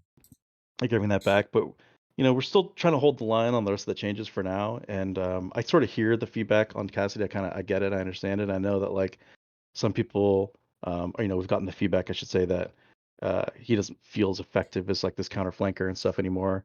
You know, these motherfuckers got 130 damage homing grenade, and they're just like, yeah, Cassidy's not effective. It's like, whoa, man, fuck, you suck pretty bad if a homing grenade doesn't make you feel strong. We were hoping that the 5 sticky CP work. I don't think so. Nade would accomplish a lot of that same. Don't want to discuss it right now. Sort of close range threat zone. If you ask tomorrow, we can talk. You know, he could control space a little bit. Obviously, it's not quite as powerful in some situations, although it is a little more powerful in other situations. But you know, I don't know that he's like has a huge problem necessarily. But that certainly is a change for him, and you know, we'll monitor it. I'd say that I'm a little worried for all the reasons I mentioned before about actually just returning his stun to him, because it's one of the major stuns in the game, you know, and it makes him just something win. we did to There's nothing you can try do to help with the against flanking situation, as well as giving support some help themselves. But we nerfed Tracer's damage quite a bit. And oh my god, are you saying that because you didn't balance the game around all healers being able to fight Tracer, when you nerfed the counter, you had to nerf Tracer because you just became too strong? It's almost like if someone picked Tracer on any map in any game, you had to pick a stun, which is really stupid design because maybe people don't want to play McCree. I really want to sit down, Geoff, and I want to ask him this question. If two people join the game, bam, they're on opposite teams. One hero picks hero A, the other hero picks hero B. A counters B. Logically, player B has to change. Player B has changed. They're now hero C. Hero C counters hero A. Alright, now hero A has to change to hero D. I beg Geoff Goodman, at what point do either of these players get to play the game they want to? And the answer is, they don't. That is one of the cruxes of Overwatch design. If you make swapping and changing so hard that, oh, Tracer's in the game, you have to play McCree. McCree's in the game, you can't play Tracer, gotta play something else, gotta play like a longer range hit scan. And people are like, oh, that's beautiful, that's the game. And it's like, I actually didn't want to play any of those heroes.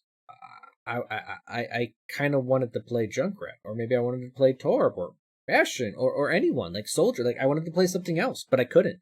You don't allow me to. No one has the balls to ask Geoff Goodman that. Because the answer is, it's bad design. Maybe they should not let people switch at all. That would be the correct answer. If you balanced the game properly and took away swapping, Overwatch would get massively popular. Holy fuck, would Overwatch get massively popular? I can't. I think Overwatch could compete with Mobas if they took away swapping, because player expression would be so hardcore. But yeah, you still on board the meta if you disable swapping. You balance the game properly. You don't balance it based on popularity like they are. What about a draft ban system? No, you don't want to do pick ban in Overwatch, because you do want player expression, and you want player expression on anything at any point in time. And if heroes are properly balanced, then you can do it. I really don't think pick banning does a lot for games. What it does allow is for players to immediately address an issue that developers cannot account for. So if something's overpowered or a meta forms within a tournament and they realize there's a new combo and there's nothing you can do and you can't drop a patch for that, players can account for this. I think with FPSs, execution is much, much higher in both spectator and fun. Like, effectiveness. It's very effective fun and very effective, like, spectator sport is when someone can pick a first-person shooter and they can execute on it. Because in Dota and MOBAs, execution isn't that big of a deal. It's not. I know there's some, but it's not. And I could make a joke about the meme from, this is reaching way back, but clicking on Bounty Hunter in Dota 1, maybe that was a little bit of mechanical skill. But overall, there's not much mechanical skill. There's some, not an FPS one. So when someone picks a weird hero, like if there's no swapping and someone picks Torb, you're really excited. You don't want someone to ban Torb, even if it's like someone's signature hero. You're just like, I have to see how this works. And then the other team, like, maybe they know you're a Torb picker and they pick Junkrat, and you're just like, I've never played the game where Torb and Junkrat are always picked on opposite sides. Like, how can these players express their absolute uniqueness? It becomes more of an art with player expression rather than a science where it's like, oh, you pick this, I pick this answer. With no swapping, it always comes we lost because outcomped. You make heroes balanced. That's what you do. The answer to everything is balance. For the history of the game, I don't think we've ever nerfed damage that I can remember. Yeah. So yeah, they never I nerfed think she just Tracer had some ever. ult changes a long time ago, but she's been pretty stable. So goes to show that, like, you know, we're kind of pretty aware that, like, her lack of counters or her lack of a counter and the stun, or at least reduced counter, because I still think the sticky is pretty decent against her, as you know, certainly increased her power. So we've reduced her a little bit, and I'd love to try to get the game into that state where it feels more reasonable across the board without requiring these stuns. Because another problem that I have with this, you're not required to play something? Holy shit! Yeah, I said that 6 years ago, guys. stuns is we had certain heroes that required stuns to deal with, like, so if you didn't pick those heroes, you lost the game. Wrecking Ball, Doomfist, stuff like that. We sort of, like, were balanced at the time with, like, well, they have these hard counters. If you stun Doomfist during the combo or something like that, he just kind of dies usually. So you know. Also, by far the stupidest design is Doomfist. Hey, if Doomfist, and they did this, they said they tried to buff Doomfist or nerf Doomfist, DPS Doomfist, long ago by making it so people had control in the air 100% of the time. And they said it was too difficult for Doomfist to kill them because players had control. So that's why when you get uppercutted, you can't move at all. You don't have air control until on the way down. So the idea with Doomfist is if you have control, Doomfist can't do something. Doomfist can't kill you if you have control, which is really stupid because that's saying Doomfist can only kill you when you don't have control, which is true for any hero, right? Any hero can kill any other hero if that hero cannot control when they're fighting him. But at the same token, if Doomfist gets stunned, then he dies as well. So you're like, okay, so either I die or Doomfist dies. If there's a stun, I win. If there's not a stun, I lose. Real fucking fun. And like that's the core design of Doomfist and why I've always not liked him in Overwatch. I think he's a poorly designed hero. They fixed this in Overwatch 2, but like I've been saying this for it's a pretty common swap to like Cassidy or something like that. But it's so stupid that you're forced to swap. Again, hero A, hero B. When does anyone get to play the game they want? Deal with them. So I think it's healthier for the game that the counters aren't that hard and that required, especially for on the newer player side, because they just don't know that, and it's just like Doomfist just gets to ruin their day and they have no idea what to do. So it's like you don't want a hard stop. This is so weird because what Geoff Goodman just stated, he's like, it's really, it's not good when new players don't know to swap and they just get rolled. And it's like, yeah, but you put counters in the game to make it more accessible. You put stuns in the game so that new players could beat these players with more skill because they're a counter. So like, the fuck are you talking about, Geoff? You literally just, that statement right there just said, oh yeah, well, it's bad for new players because there's a counter, but they don't know to pick it, so that's bad. But we added counters so that new players could, pick counters. Stop, if you want to play the game and don't want to be like stopped instantly like the stun, you can't do your play, I guess. Kind of Yeah, like I that's mean, the it's not fun philosophy. for Doomfist, and it's not fun for the person who doesn't want to play Cassidy to stop Doomfist, right? So Oh, it's oh, healthier for the game if it doesn't require that on either side. who knew? And on this note, By the way, this is I've been saying this again for 6 years. And remember, everyone's been talking shit about me for 6 years. And now everyone's like, oh yeah, no, Geoff, this is a really good point. Like you'd see SVB's like, oh yeah, no, this is how the game should be. Everyone's talked shit about me. Like I'm so bitter about this. will the I'm new so heroes fucking have bitter some about form of this. CC? Like, will they have stuns when you keep in mind when you design them and stuff like that? Or is it like completely out of the question? Only like Well, the we're- original Ghost Deck should have stuns and so on, stuff Yeah, like we're that. trying to not do that. So, So mhm. no, I think it'll basically be limited to the tank pool mostly if we tanks. do Yeah, add anything. Tanks. So you think that stuns should belong to tanks, not supports? yeah, I don't absolutely. play support. Absolutely. Okay, so tanks should have like the tools to deny engages and so on. This is ML7 not understanding design again, but what he's going to reach for is he's trying to put everything in a bucket. Buckets are really fucking boring. So just keep that in your mind when he DPS talks. should have the tools to like get kills and so on. Then supports, I guess, try to stay alive and heal. What's the view of it? So that right there is a little backhanded comment. It's like, oh, what are we supposed to do? We don't get shit. So what we just fucking run for our lives the whole game. Like it's a really backhanded comment, I think, from ML7. But we supports provide healing and utility and some damage, and actually a good amount of damage. To be perfectly frank with you, if you look at MOBAs and MMOs, compare their damage to the DPS of their version, like supports and DPS. Compare that to what Overwatch has between their supports and DPS. Baptiste does 10 less DPS than Soldier and Junkrat. That's it. They do 10% less damage. If any other game was designed like that, no one would play DPS heroes. You would literally play you just all supports and tanks. You would have goats in every MOBA and MMO because DPS just don't have that much DPS in Overwatch compared to everyone else. Of this. Of support. Oh well, yeah. I mean, the point of the change was to relegate all of the stuns and CC and mechanics and stuff to the tanks. I mean, obviously it's not 100%. May can still stun with her ult, and there's Ana still can sleep sleep. dart. Yeah. Mhm. So there's a few outliers, and like Junkrat now has the root back, I guess. But by and large, we're trying to just make sure it's only the tank role, which does a lot of things for us. For one thing, there's only one tank now, so the most there can be is one hero's worth of stuns. Even if we make a tank that is very stun heavy, the game as a whole still won't feel like it has that many stuns in it compared to whatever which one could feel like sometimes.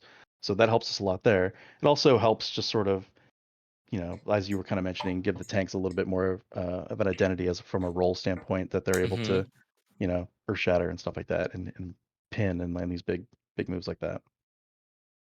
So I think ML was trying to like get at, and I'll follow up for him. He's kind of like, what is support's job then in your mind? Like, What does support do? What should the support what's do? their remit? I don't know if Stuns, it's DPS that. skill. Yeah, I don't know if it's like that bucketed so easily that there's like the thing that supports do. I mean, as we were talking about before, we want the heroes to be unique. I mean, supports can do a lot of playmaking opportunities. Supports have a lot of ults and things that affect their team.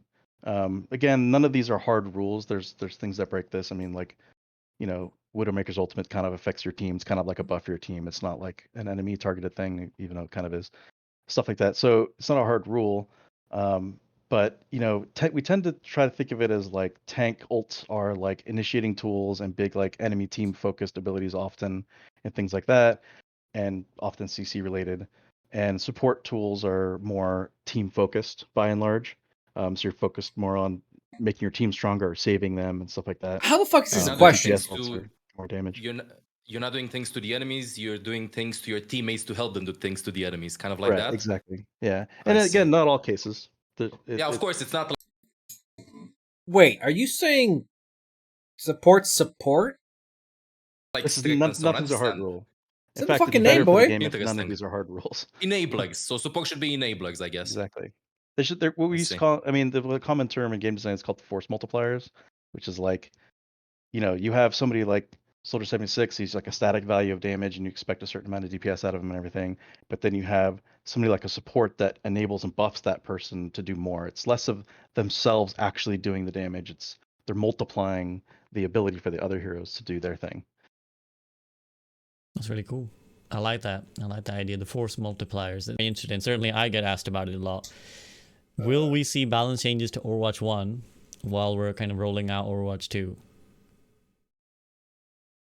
That's a good question. So I will say this: their answers are kind of bullshit, and not bullshit. They don't really give good answers. I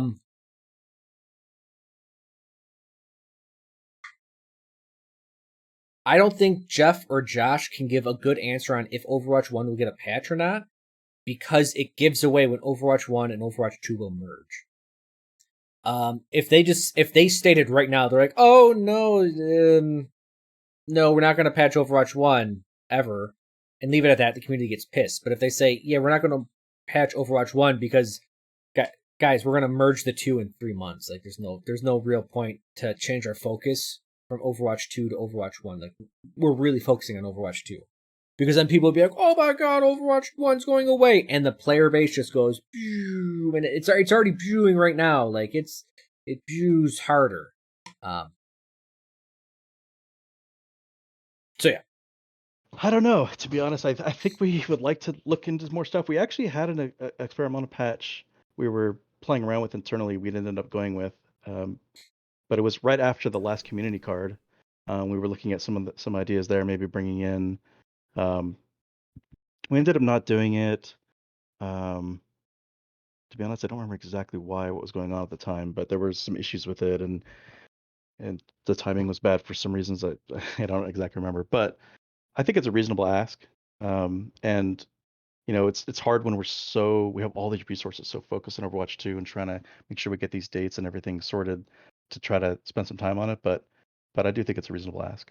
Yeah. So I really don't want would to commit to anything, but yeah. No commitment, but I really would like to do balance patch for Overwatch 1. The timing of it is kind of tricky because it's like you don't want to take away too much from the beta as well whenever that drops, and then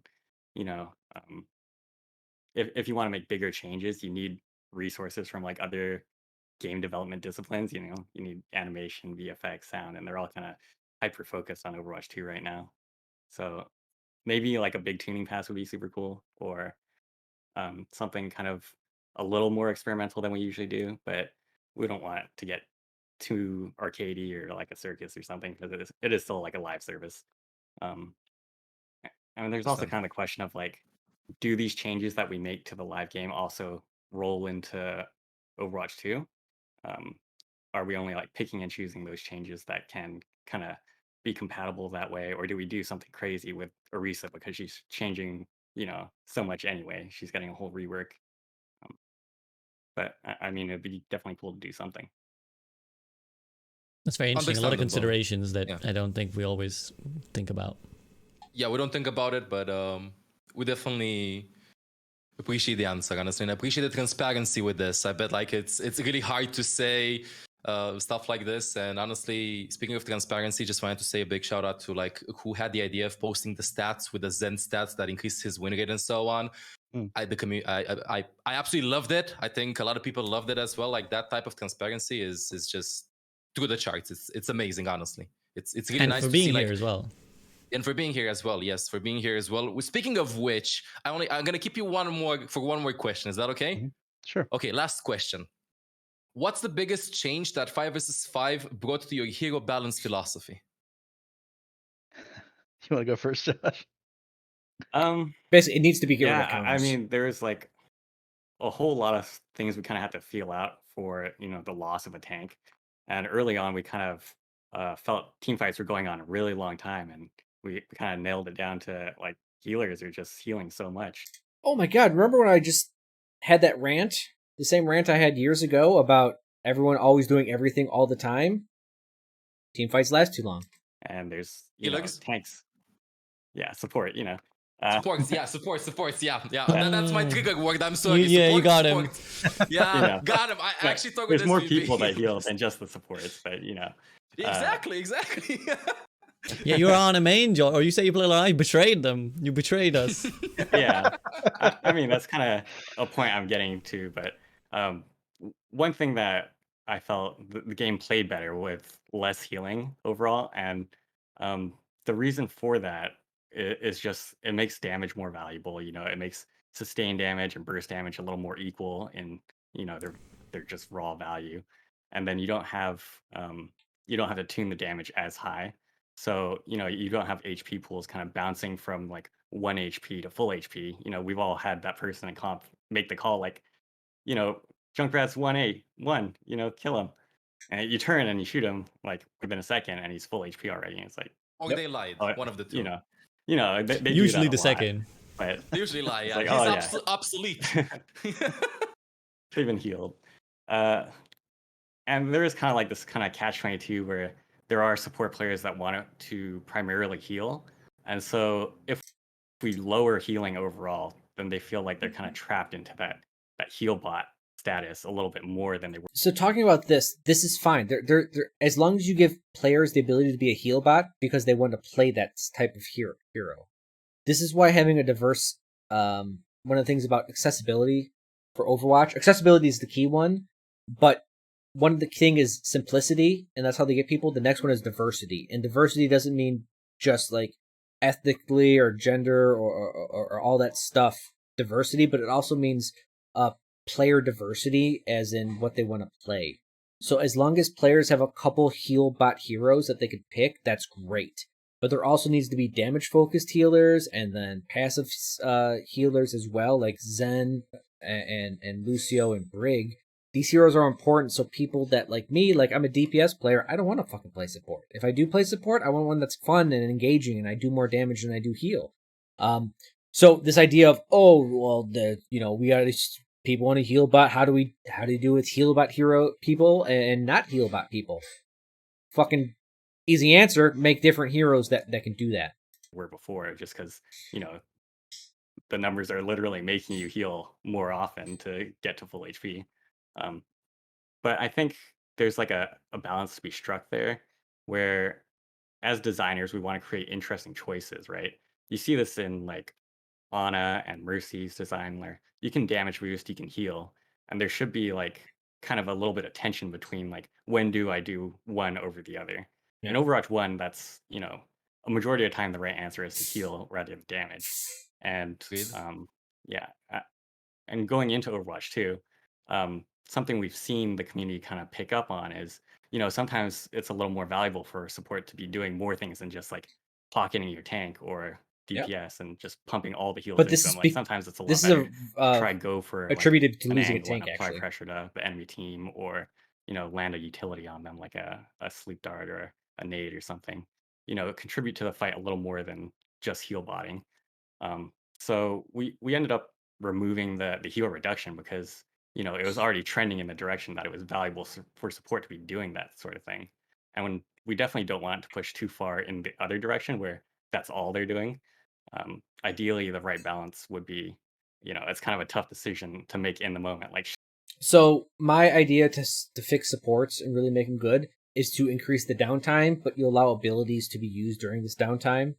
So I was actually a big fan of increasing the reload time for most heroes, support heroes, especially for their healing abilities. That way they can heal, and then they have this big downtime that they have to do something else with, right? And during this downtime, they do something like they damage or utility or something, right? And then they start healing again. And basically then a lot of supports, because they're not supposed to be mechanically focused, now become decision and timing focused, and understanding these waves of engagement of when I should engage, when I'm not, yada, yada, yada. And then other people can take advantages of these windows of when there is less healing, stuff like that.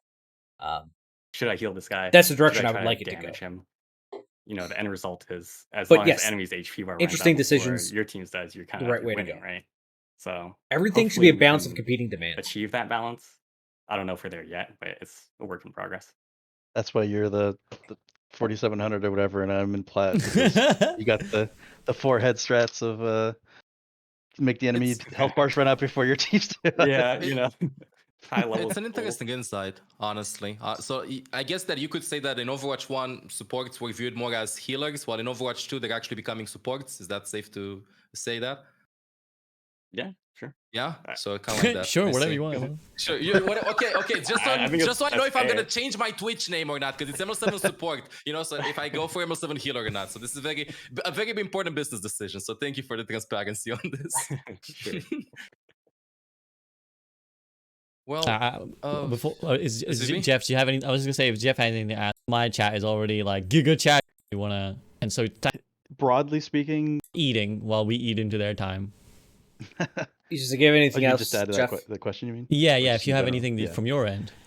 I mean, broadly speaking, like really high level, not really. There's not like major changes to the stuff I mentioned earlier about trying to keep everyone viable and playable at all ranks and everything. But there's so many like nuanced details about only one tank and there's less barriers. Yeah, you and know, keep them you know, viable things if we they're were popular. really worried about weren't necessarily even a problem at the beginning. Like, you know, way in the past we talked about there was some concern that Widow was just going to run the show a little bit because less barriers, but you know, people are already adjusting and They're not. By the end of the beta, people started picking what's working, and Widow was shitting on everyone. getting good at using corners and stuff to reduce her prowess, and you know, Also, they didn't have hit scan favored maps. Rialto, Havana, Junkertown were not in the map pool during the beta.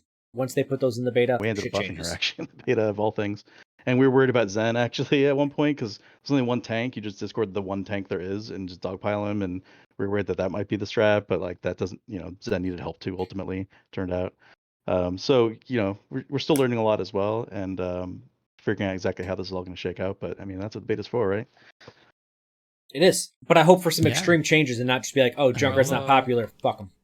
I guess we're gonna end on this stone. Thank you so much for your time. Thank you so much for doing this. Okay, and that's it, guys. So yeah, I mean, I don't know what more I can discuss. I just took a lot longer than I thought. I paused the videos. I yelled a lot more. As you can tell by the video, like I am bitter about this. I am horribly bitter about this. God damn, I wish I could just talk to these fucking devs one-on-one. Let me ask some hard questions, and I know I'm gonna set these questions up to make them look like dumbasses, and maybe they make me look like a dumbass. But man, I just wish I could talk to them. I wish there was some way we can get rid of this PR bullshit and just be like, man, can I ask some really tough questions about design? Like, why do they think it's good to balance on based on if a hero is popular or not? The fact that SVB and ML7 dropped that question and they're just like, oh yeah, that makes sense. Yeah, you nerfed Tor because he wasn't popular. I got you. Yeah. Like, I would have stopped the fucking interview, and I would have been like, wait, you seriously balance a hero if it's popular or not? So you nerfed Tor because he was unpopular, but even though he was balanced? And I would force Geoff to be like, yes, we nerfed Torb because he wasn't popular. And I'd be like, well, then how can we have a balanced game? Like, I would have drilled him on that. And I know that like wouldn't be good, and SVB's he's building a lot of clout with a lot of people, and he doesn't want to kind of like get in someone's face and damage any relationships. But I'm not looking to do any of that. I would get in their face and just make them answer a question. I mean, they don't have to answer it. That's the problem. And maybe I'd come off too aggressive and like, this guy's an asshole. What about this? But like, these are some really big questions that if you looked at this type of design in any other game, those games probably wouldn't exist. If StarCraft Brood War or Dota or League was based on popularity, like, oh no, this hero's popular, let's make him stronger. Like, the game loses all its integrity. At least in MOBAs, they'll be like, oh yeah, we're just going to ban this hero forever. Yeah, no, they can be overpowered, but it's going to be first ban every time. Okay, cool. And then the developers are finally like, okay, we need to get this hero played in professional plays. Let's balance them. I